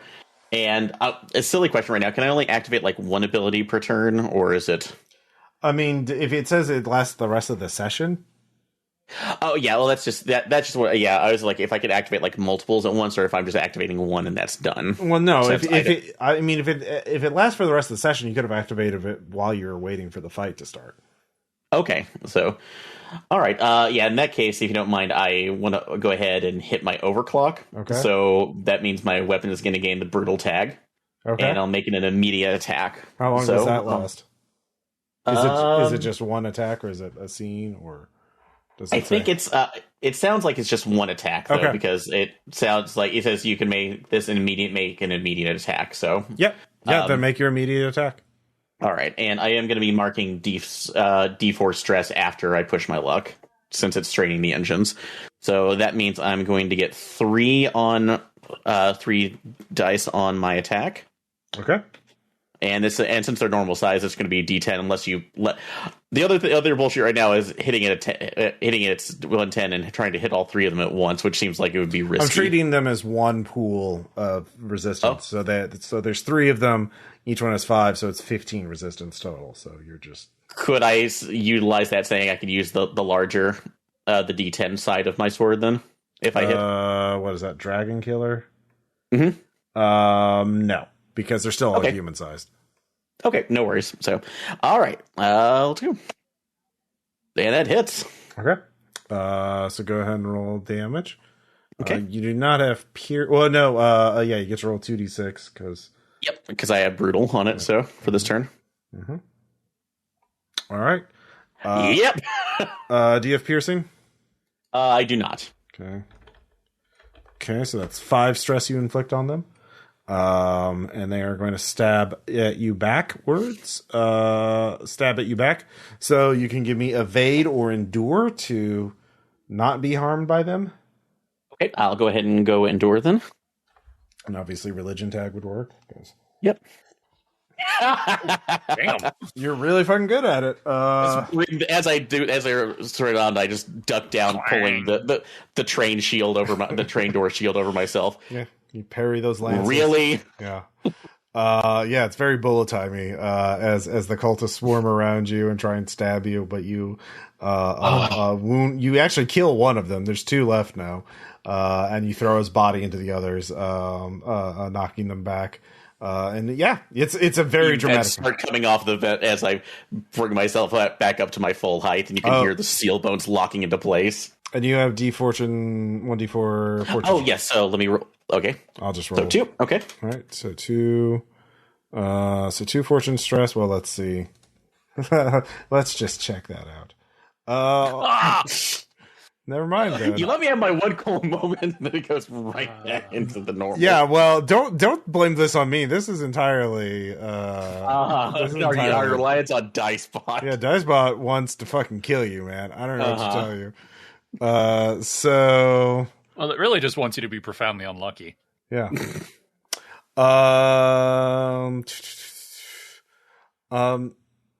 Yeah, I guess your sword breaks. You bury it into your foe, and you can't get it out. Yep. You shattered your sword on him. So I do have a question because that's one of my core. That's one of the abilities I paid for. Okay, so... it's an important item. You cannot use it. Well, no, it's an important item. It doesn't say equipment. You cannot use it until you take the time to repair it. So Okay. I'll say you'll be able to.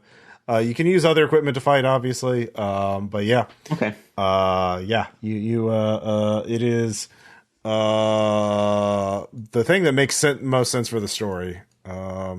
And that's why, like I said, it just is what as long as it wasn't a point where I would like lose it, and I It's not destroyed. It's just broken. Yeah. It's just broken. Okay. It's like your shield. You can repair it until you take time and resources to repair it. I'll say you don't even have to spend resources to repair it because it is an ability. It just takes time. So okay. But yeah, so for this fight, you cannot use the sword.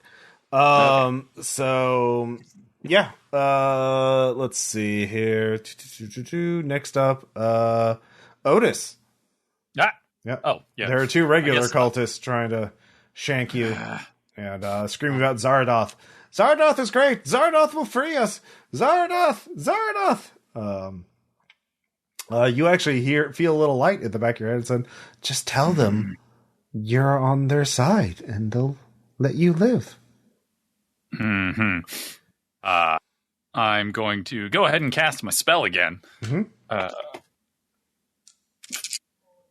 But I'm crazier this time, so that's good. He's a good thing. That is... Wait, that one's a 6. That one's a... Oh, that one's a 9. Good. All right, you cast Okay. it without stress.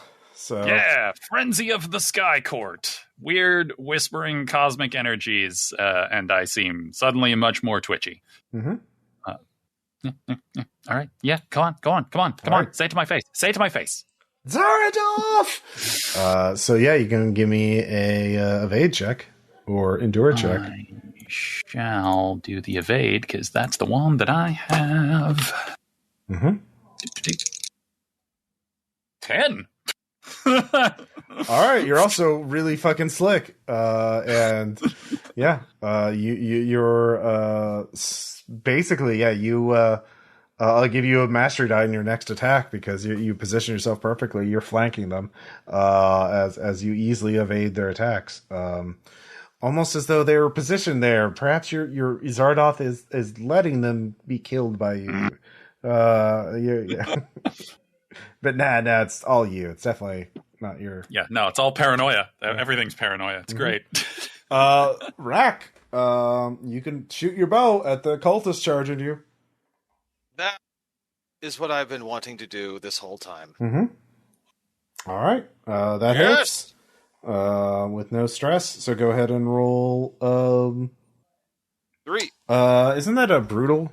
Or are there any tags on your bow? Let me look. Yes, there are. It's brutal. All right, you get to roll an extra D. It's key. Your heavy draw bow is not brutal. Your cleaver is. Your knife is. No, your knife is not. So it's just ranged. It is tiring though. What does tiring do? When you fail an action using an equipment. Okay, so yeah. So for you, it is just. Okay, so yeah, you do not get roll another time. It's just. Okay. It's just ranged. It's just a bow. But yeah, you know what? It's fine. Yeah. You do not have to evade. You'll be able to shoot one more time before you'll be in melee range with them. And then finally, Valanthe, same thing. I assume you're using your throwing knives, or are you using a ranged weapon, or maybe not? You assume correctly. I am using my throwing knives. Okay. Because, D8, killing, Mm-hmm. brutal, dangerous. Mm-hmm. Why would I not? Why would you not? All right, go ahead and roll. That's a 9. Mm-hmm. And so I roll 2d8 and hope that I do not get an 8. All right, 4. That's still 4. Yep. Let's see here. And ninth. All right. Yep. You stick one with one of your knives. He staggers. He's still charging. So next round, you'll have to make an evade check as you get into melee with him. Anyways, new round. Garanhon. Your sword's broken off in the corpse of one of them. The remaining 2 are still trying to stab you with their thermal lances. So cool. Yeah. Don't even say it's broken. Just say it's literally stuck halfway through. Yeah. That makes more sense than it being broken. Yeah. There is a corpse. There's a corpse welded to your sword at the moment. Mm-hmm. So, well, luckily enough, I still have my other one. Mm-hmm. So, which is the normal D6. Oh, wait, you have another corpse? Oh, that's useful. You cut the line on his thermal lance, and the wiring sparked in such a way that it soldered his armor to your sword halfway through his body. There we go. I like that. Yeah. So yeah, you don't have to spend any resources to do it. It's just going to take you a lot of time to chisel your sword out to solder your gun or solder your sword. Because it refused to a corpse body. But yeah, as they're looking at me there, I just kind of smiled briefly for a bit and hit. I bring the scrap sword that I have on the side sheath on my back and just go right in for them again. Mm-hmm. So, and actually, let me check on the overdrive to see, because I don't think that actually on overclock. I don't think that. I think overclock you could do it again. You're just taking a D4 stress every time. D4 stress on it. So yeah. So like honestly, you can keep doing it if you want to keep fucking taking fortune hits. Well, I already kind of reset. So. Yeah, you reset, so yeah, you definitely won't get fallout again. Yeah, what are the odds of that? Yeah. What are the odds in What are the odds I roll a 1 or 2 again? You know what? Just because you said it, we have to push it. So, all right, making my attack. So, are you using overdrive again? Yeah, I'm using overclock one more time to do it. Right. So. Then I definitely get the hit in. Yep. There it is. Okay. Oh, sorry, 6. Yep. So 5 damage each. So, well, it's 5 damage. You just hit. You're just doing 5. Oh, yeah. Sorry, the single. Yeah. Yeah. Brutal means you pick the better of the 2. Better ones. Yeah. So they take 4 because they have protection 1, and then you take 4 fortune stress. God damn it!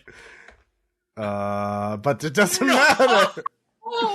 So I'm gonna say collateral. Ross did indeed roll a 1 again, by the way, audience. The next time you mark stress, a nearby ally marks the same amount. You then remove this fallout. So make that evade check there. Okay. Let's see if they're not down yet? I thought they were. No, there's 3 of them. I thought I killed one though. Yeah, there's 3. There's 2 left. Okay. They have 15 resistance total. You've inflicted 9. Okay. So they're basically the way this game treats multiple enemies is to just give them treat it as one enemy with more resistance. Okay. So. Yeah. Oh, all right. All right. So just keep track of that. Collateral. So next time you take stress, your ally gets it. One ally gets it. So keep that in mind. All right. Let's see here. Outis. Hi. Yeah. What are you gonna do? Well, I guess there's something I have not done yet. Mm-hmm. So I stepped past those dudes as they attacked me, and I'm actually going to take a step slightly further back away from them, and then, despite being at range, I punch one of them with fire, because that's what my fists do now. All right. Or at least I try to, and maybe fuck it up. 8. There we are. All Yay. Right. These are unprotected. They have no protection, so just go and roll your stress. I mean, alrighty. So it starts as a D4, as a normal, punch attack. Okay. But because it's fire, each successive hit increases the size of the stress die. Okay. 2. All right. To you. Flaming back fist. Yep. And go and make that evade check. Alrighty. Would that be... Oh, no, that would just be 2 die. Because I do not have a domain for here. Didn't you just give yourself religion? Or was that someone else? That was Aaron. But I rolled another 8, so we're good. All right. So let's see here. Next up, Rakk, it's you.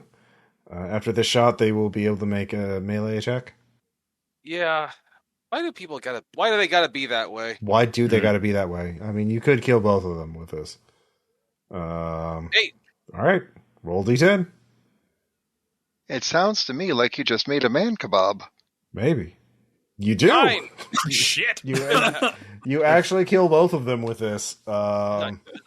Nobody likes a looky-loo. You lean a little bit sideways and just line it up like a pool shot. Yep. Is that what where does the arrow strike the first one? The corner pocket, obviously. His open mouth. Oh, through his open mouth and just hits the second one in the throat then? Yep. All right. I could see it in my head. It's Zara. He gets about as far as the second syllable of the name, and then clock.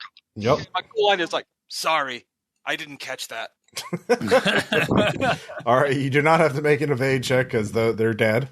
They cannot hurt you anymore. Good job, Valanthe. The 2 cultists are charging you. So go ahead and give me a roll. First to attack them. And if you do not inflict at least 6 stress on them, they will make an attack on you. All right. Go ahead and roll damage. Flinging dice. All right. So that's 8. And I'm going to take a D4 blood stress myself because my weapons are brutal and dangerous. And that 8 means I nicked myself. Dangerous. It's D6, but yeah. Go ahead and roll that. You do kill them. But go ahead and roll a D6. Or do you want me to roll the D6 for blood? Okay, you already got it. All right. And let's see here, Valanthe. Well, let's see here if you take fallout. Yeah, you're fine. 3 blood stress. No, only Aaron gets fallout today. Yeah, only Aaron. No, I mean Valanthe got conduit, but yeah. Oh yeah. Yeah. So new round, Garanhon. They really want to kill you. I'm sure they do. So let's. Mm-hmm. You know what? Let's see with the third time's the charm here. Mm-hmm. Sure. So yeah, activating brutal before. Yeah, go for it. So yeah. Oh wait, doesn't that? Yep. Who's closest to Garanhon right now? Oh, I'm gonna roll a D3. Yes. I think it's you, Otis, because we did move a little bit further away. Oh no, so don't worry. I'll make it target. fair. It'll be a D3. So like. Wait, I can't short the form of my destructor. I don't even get that. Nope. No. It's a swirling melee of chaos. Yeah. You and hordes of cultists are fighting each other. But no, I had but that does hit. So okay. 2d6. Mm-hmm. Another 5. Okay, so that's 4 down to 1. Go ahead and give me an evade check. There's 1 bloody cultist left with 1 thermal lance. It's like, I killed for Zeradoth. I fight for Zeradoth. Zeradoth, guide my hand. Yeah. Nothing. Yeah, you are just pirouetting like a ballet dancer, effortlessly dodging these things. Turtling up constantly. Yeah, I'm sorry, it's Garanhon Pearce, not Garanhon Pierced. All right. 3. All right, so it's going to be 1 is going to be Otis, 2 is going to be Rakk, 3 is going to be Valanthe. So Rakk, you take 2 fortunes or 3 fortune stress. You're fine now. Yeah. I got lost the last time. You feel really, but wait, you're at. Well, let's see. For Aaron, actually, sorry for Garanhon. Garanhon's also fine. 3 fortune stress. Oh, thank God. All right, so let's see here. He's still up though. Yeah. Rakk, Garanhon is fighting one bloodied armored cultist, and Outis is fighting two unarmored cultists that are slightly wounded. You could intercede in any fight since you have a ranged weapon. Who's the most in danger?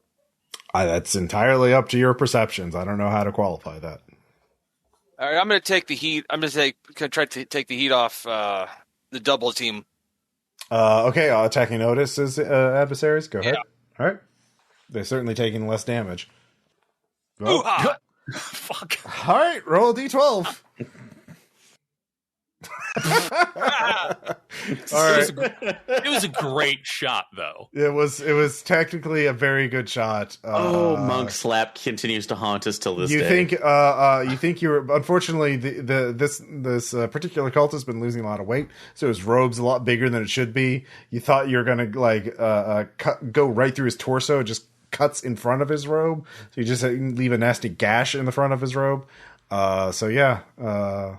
It was the robe. Blame the robe. It's a very misleading robe. Too flowy. Too flowy. Outis, by the way, an arrow shoots out the side and wounds one of your guys, but they're still trying to kill you.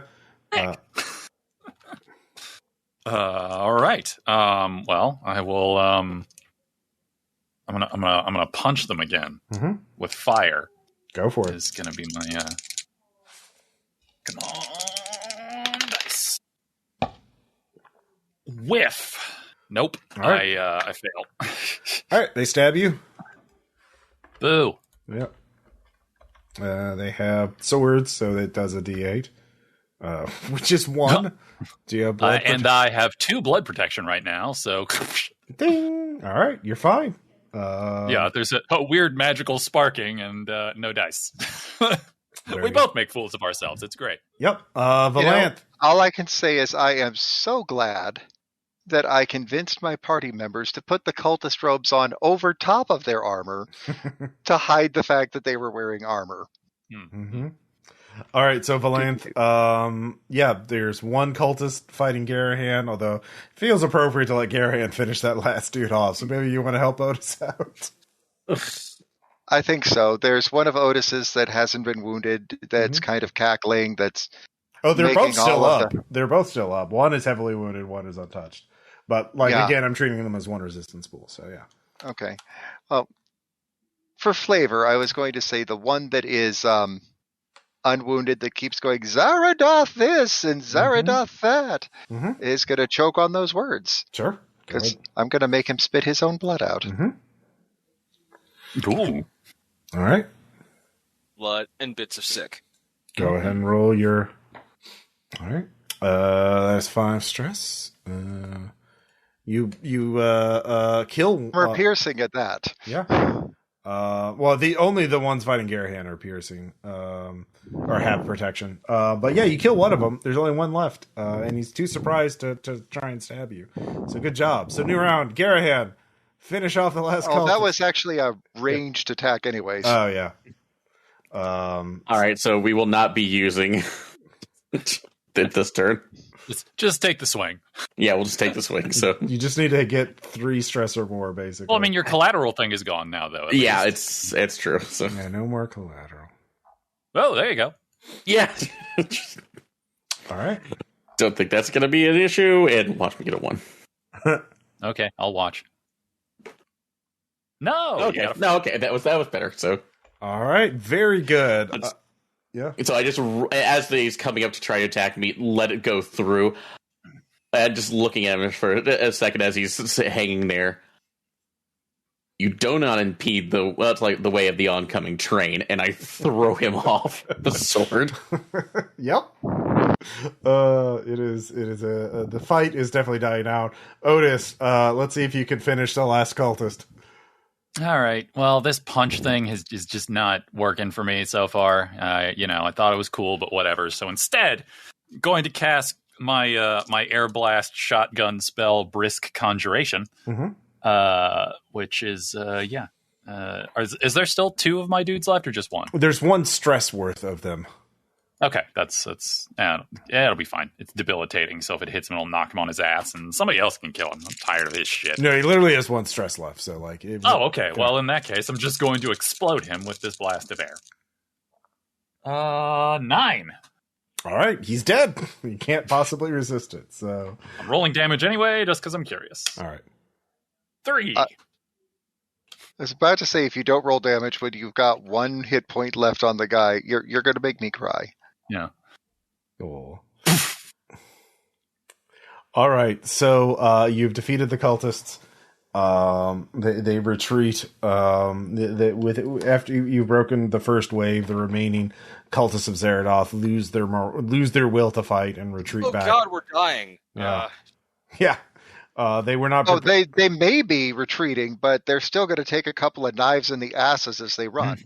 Oh, sure. And a couple of arrows. Yeah. And a couple of air shotgun blasts. I don't know. That one's a one shot, but I can punch fire at them.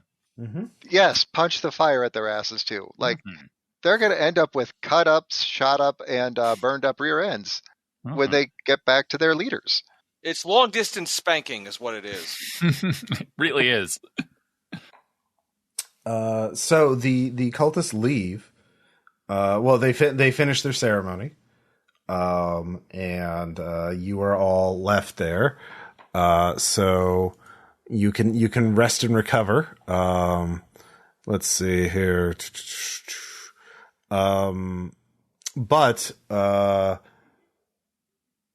Rakk, you can forge the spear now.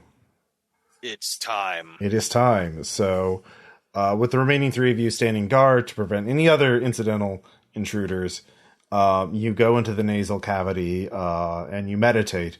You light the heat source up and set up your forge and set up the blood and start smelting the blooded metal.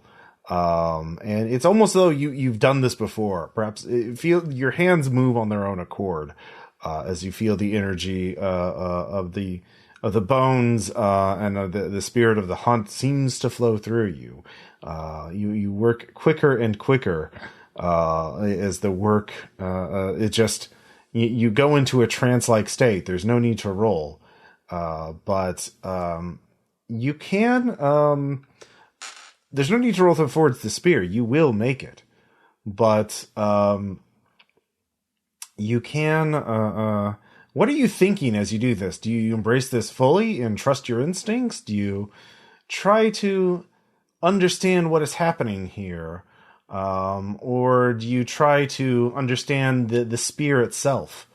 So trust your instincts, learn more about the spear, or try to figure out. Oh, I'm trusting my instincts. All right, you trust your instincts.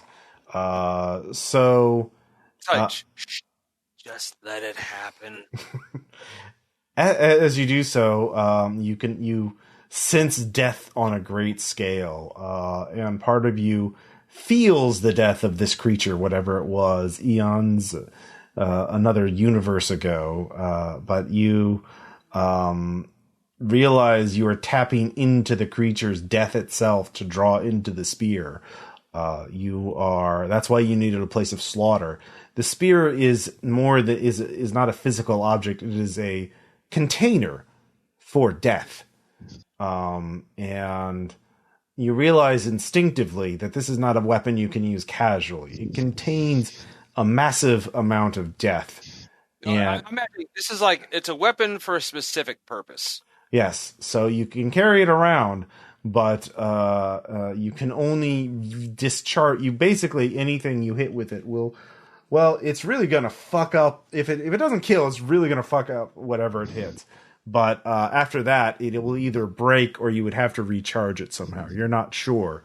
It is very powerful, but also very fragile in that regard. And so, but you can get one advantage with carrying it. You realize you could fold it into a shadow that you keep on your person so that none could even perceive it. Or you could wrap it in a cloak of death, which would look like black cloth, but then others would, if they see the spear, would fear it, but then it would be much easier for others to try to steal from you, as they would covet it. Or you realize its shape is malleable to a degree. You could make it look like a piece of jewelry. You can make it look like some sort of trinket or bauble, a necklace on a necklace, perhaps. What kind of how? Now you don't have to answer this now, but as you forge it, you realize you could get some sort of bonus with it. So we could talk about this in between sessions about what form it would take and what kind of bonus you would get from it. But you cannot use it as a weapon until you really want to kill something with it. Until the time comes. Until the time comes. And but you notice you're drawing death out of this creature, so you're definitely weakening the corpse itself. And so the entire chamber darkens, and it's almost as though it was stained with thick layers of smoke. So yeah, it takes hours, and you feel I am going to inflict some echo stress on you. Weirdly, by the way, during that Thank you, time, Ross. May I have another? Yeah, during that time, while he's busy forging, I'm going to be busy stitching and sewing and spitting my party members who are wounded back together. All right. So yeah, you can. Who are you? Let's see here. Garanhon has one blood stress, and you have blood stress. So those are the only two people you have to heal. So you can roll for Garanhon first. Yes, I will roll for Garanhon first because that's the kind of person we are. Do. All right, Garanhon, you're healed. Okay. And you don't take any fallout, or Valanthe, you don't take any supply fallout. You can now roll for yourself. Let's see. Now, can I actually stitch up myself, or do I have to have someone else? It's risky if you do it yourself. Right. Does anyone else have mend? I have mend. I do. Okay. But I don't have a relevant domain. Okay. Actually, since we're in religion, I can use that to help out for this time. Yeah, so. you could. Okay. Yeah. Yes, you could. Oh, you're just healing each other. All right. Yep. In between. Yep, that succeeds. All right. Let's see here. You heal all of your blood stress, but Garanhon, you also take one supply stress. Which is the most minor thing I've taken this entire session. And you don't take any fallout from it. That was close. It was way closer than it should be. I rolled a 2. Primus. Yeah, the dice bot really fucking hates you, is all I can say. Actually, I think Dicebot really loves you, especially your blood, all of your blood. So yeah, you fix your broken sword because it was just welded into a dude. Valentine's Day is welded into a dude's armor. Make sure to get Dicebot a lovely cup of Aaron's blood. Yeah. Why? Supplies are limited. Supplies are. That is a theme of this game. It's going actually, fast. So, let's see. Rakk steps out after hours. He seems different. He something about him is different. Whether or not he sees the spear, you see the spear. That is up. Who knows? But I feel like this is a good stopping point because you all head off to the labyrinth with Captain Vernon to get the apparatus because you need the apparatus. Yeah. We get to go on a pirate adventure. Yes. And then yes, we do. Oh my god, I've always wanted to do that. Yeah, just what I've recently wanted. So yeah, first you have to actually we have time to you have to get to the labyrinth first. That's another landmark. So that's a delve 10. Okay. And as you head out there, Captain Vernon shows you the way, but you'll have to, sort of blaze a trail there, Garanhon. So go ahead and give me a roll for that. Okay. Is the religion aspect yes. domain still activated for me? Yep. Okay, cool. So definitely helpful. And it succeeds by the bare teeth, the skin of my teeth, but I succeed. Okay. Okay. And go ahead and roll. 6. Mm-hmm.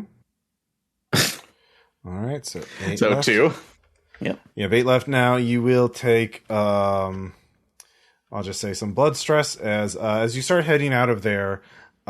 He points out this area near this used to be part of the labyrinth, but it was burned down. So you need to watch. Oh, and you fall through some burnt wooden floorboards into that used to be a basement. But you don't take any damage because you are heavily armored. I look up at the at the captain. Yeah. Or excuse me, Bloodclaw. It's like Bloodclaw. Mm-hmm. A good drow would have given a warning. No. The warnings need to come before the stories. Arr. I'll keep that in Well, mind. his warnings are just slightly slower because he's got a cool peg leg. It's fine. Here, I'll help you out. Thank you. All right, you can give me another check. All right. Did I take any blood stress from that? Or how I much mean, it was 3, but you have 3 protection. My armor absorbed it. So okay. Oof. I'm sorry. I'm gonna get lost in the weeds here. Yep. Let's see. You actually encounter some a stone wall with weird script on it, and it starts. The words sort of bend and twist in your mind, and it all makes a lot of sense. As it starts talking about you should build a labyrinth for a bit. So that's going to be 2 mind stress to you. Okay. So that puts you at 3. Well, let's see here. I thought that cleared, but last time. Not mind stress. Okay. No, that was from this session. Okay. I've been keeping track of that for this session. So. Yeah, I thought it was. Oh, because I was weird earlier. Yeah. He was weirder. Okay. You all took mind stress from that. It was really fun. Got caught in a loop. Yeah. Hey, I barely notice when anything's wrong with my brain. So yeah, you're fine. Just shake that off like, no. No. Mm-hmm. Unless it's a track, no. All right. Go ahead and give me another one. All right. No more weird walls, please. What domains are we going through, by the way? Now this is going to be closer to the labyrinth. Let me take a look. Because I could maybe help, depending on the domain. Yep. Yeah. I'm having a rough time. The labyrinth is Warren. Oh, and I do have Warren, so. I'm of no use, though. I mean, are we past the religion section of the domain? Or? I'm going to say this will be religion and Warren. It's sort of the boundaries between these 2 areas. Okay. But when you get to the labyrinth proper, it'll just be Warren. Okay. If you want to help out with that, Warren, or just so. I don't have Warren. I have Delve, Warren? But I don't have any of the relevant. Oh, okay. I see. We could. Well, no, wait, because that would still. Yeah. So okay. Don't you need someone who has the relevant domain to help you, or is it just the skill? No. Or is it the skill? Okay. One or the other. Oh, okay. I've Then got yeah. the skill and the domain. Okay. If that's the case. No, I'll help. Well, yeah. Why don't actually Valanthe take over, and then someone else can assist him, and then he'd be rolling with. Well, I'll be rolling with 4 dice. So okay. Well, I mean, if somebody helps out. All right. Okay, but. Well, why don't you let Valanthe take over for this one? Because he's been... you just kind of like... So Valanthe takes over. So Valanthe, you can roll. And then Outis, you can assist Valanthe. So... Okay. Like, you have been picking up quite a great deal of fallout, my friend. Maybe you should rest a little? I need to go where I'm needed. So that's... Yeah. So yes. we go until the there's no more energy left, so... Look... I keep telling you should never, ever trust a drow, and the first thing that you do is you go off, you find a strange drow, and I know strange drow, and that is a strange drow. And this has nothing to do with my particular exhaustion. Go ahead and make your path. Pirate. Look at him, he's got a leg and a hat. Unfortunately, that is still not going to work. So, let's see here. As you head into, I'm just gonna say D4 fortune. Let's see here, just 1. Yeah, you're fine. So you take a fortune stress as you're like, nope, maybe not this way. So let's see here. Were you gonna tell me about that rake before I stepped on it? That's what I thought. Outis, you also took a fortune since you were assisting. Yeah. Okay. Yeah, I got it. All right. Strange drow. Oh, there we go. All right. Okay, there we are. All right, go ahead and roll. I think it's a D8. Fuck. Oh my god. All right. We're good at this. This is what we are. We are really good at this. Good. So this is a process that I like to call inching. Mhm. We're going the safest way we possibly can. Yeah. One additional unit. All right, that succeeds. At a cost, so go ahead and roll a D6. 3, so that puts you at 4.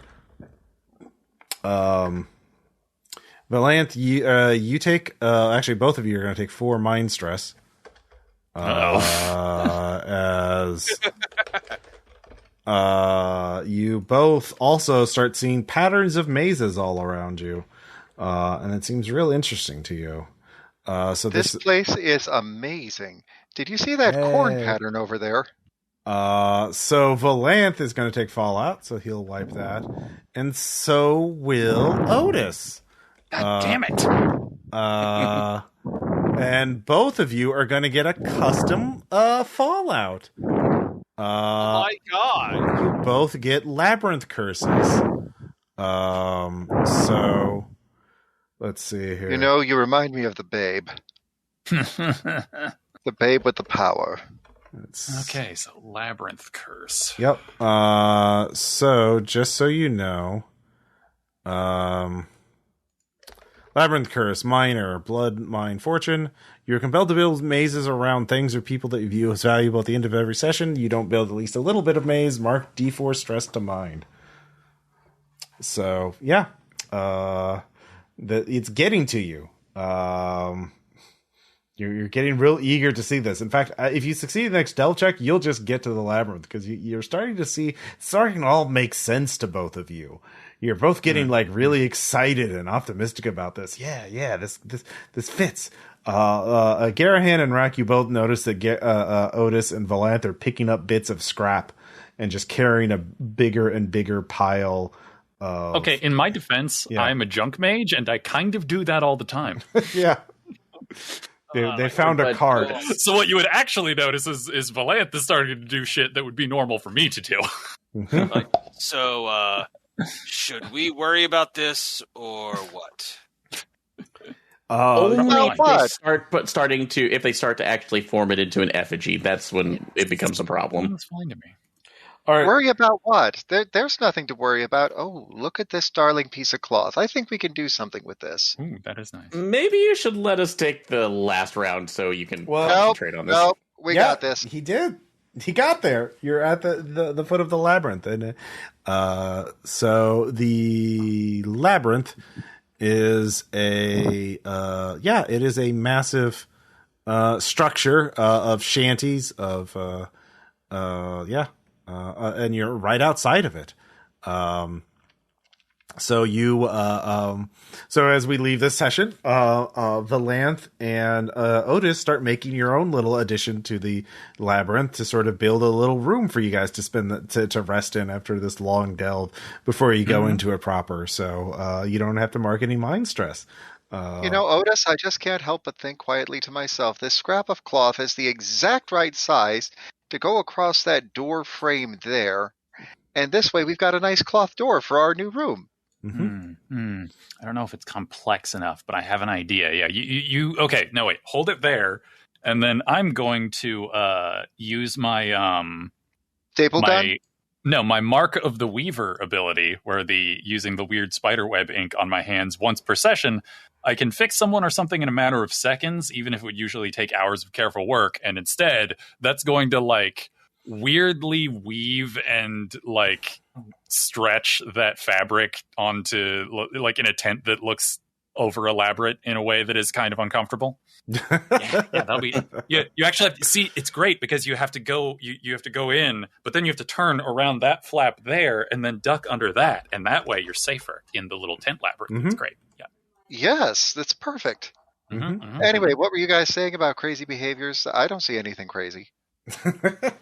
And that's where we leave off for this session. It definitely seems crazy as I think about eating the corpses of one of the cultists.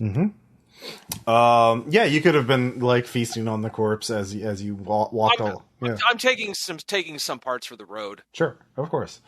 So yeah, in the next session, you will delve into the labyrinth proper to find the apparatus and bring it back. And then you just have to head back to the Blood River, and you'll be in tier 2 before you know it. Yay! What could go wrong there? And you just and of course you for Valanthe and Outis, you might want to do something about that labyrinth curse, but maybe that's a future problem. You're fine right now. So seems fine. Yeah, seems fine. You say labyrinth curse. I say compulsion to build spider webs around things that I love. Oh, see, yeah, that makes sense. That's completely rational. Yeah, it is. All right. So, questions, comments, suggestions. You guys enjoyed this session? Oh, this was great. Yeah, that was fun. Yeah, we consistently get in trouble and meet random pirates. Yeah. Who doesn't love pirates? Are fun. And also for listeners at home, yeah. Oh yeah. Sorry, I was going to get him to talk in his normal accent before this game. I mean, yeah, there you go. I'm definitely a captain. I've got to. You're Steve, aren't you? Steve Bloodclaw. Look at his hat. He's clearly the captain. No, he's not. That's a bicorn. If he was a captain, he would have either a proper tricorn or he would have a side lift. I'm on to your game. Your hat game is lacking, sir. So distressing. Everyone is crazy. Is crazy basically normal. And also for our listeners at home, the apparatus is definitely legally distinct. Definitely not based on any other popular role-playing game. 100% original. Don't worry about it. Original character, do not say, or original device, do not steal. Do not steal.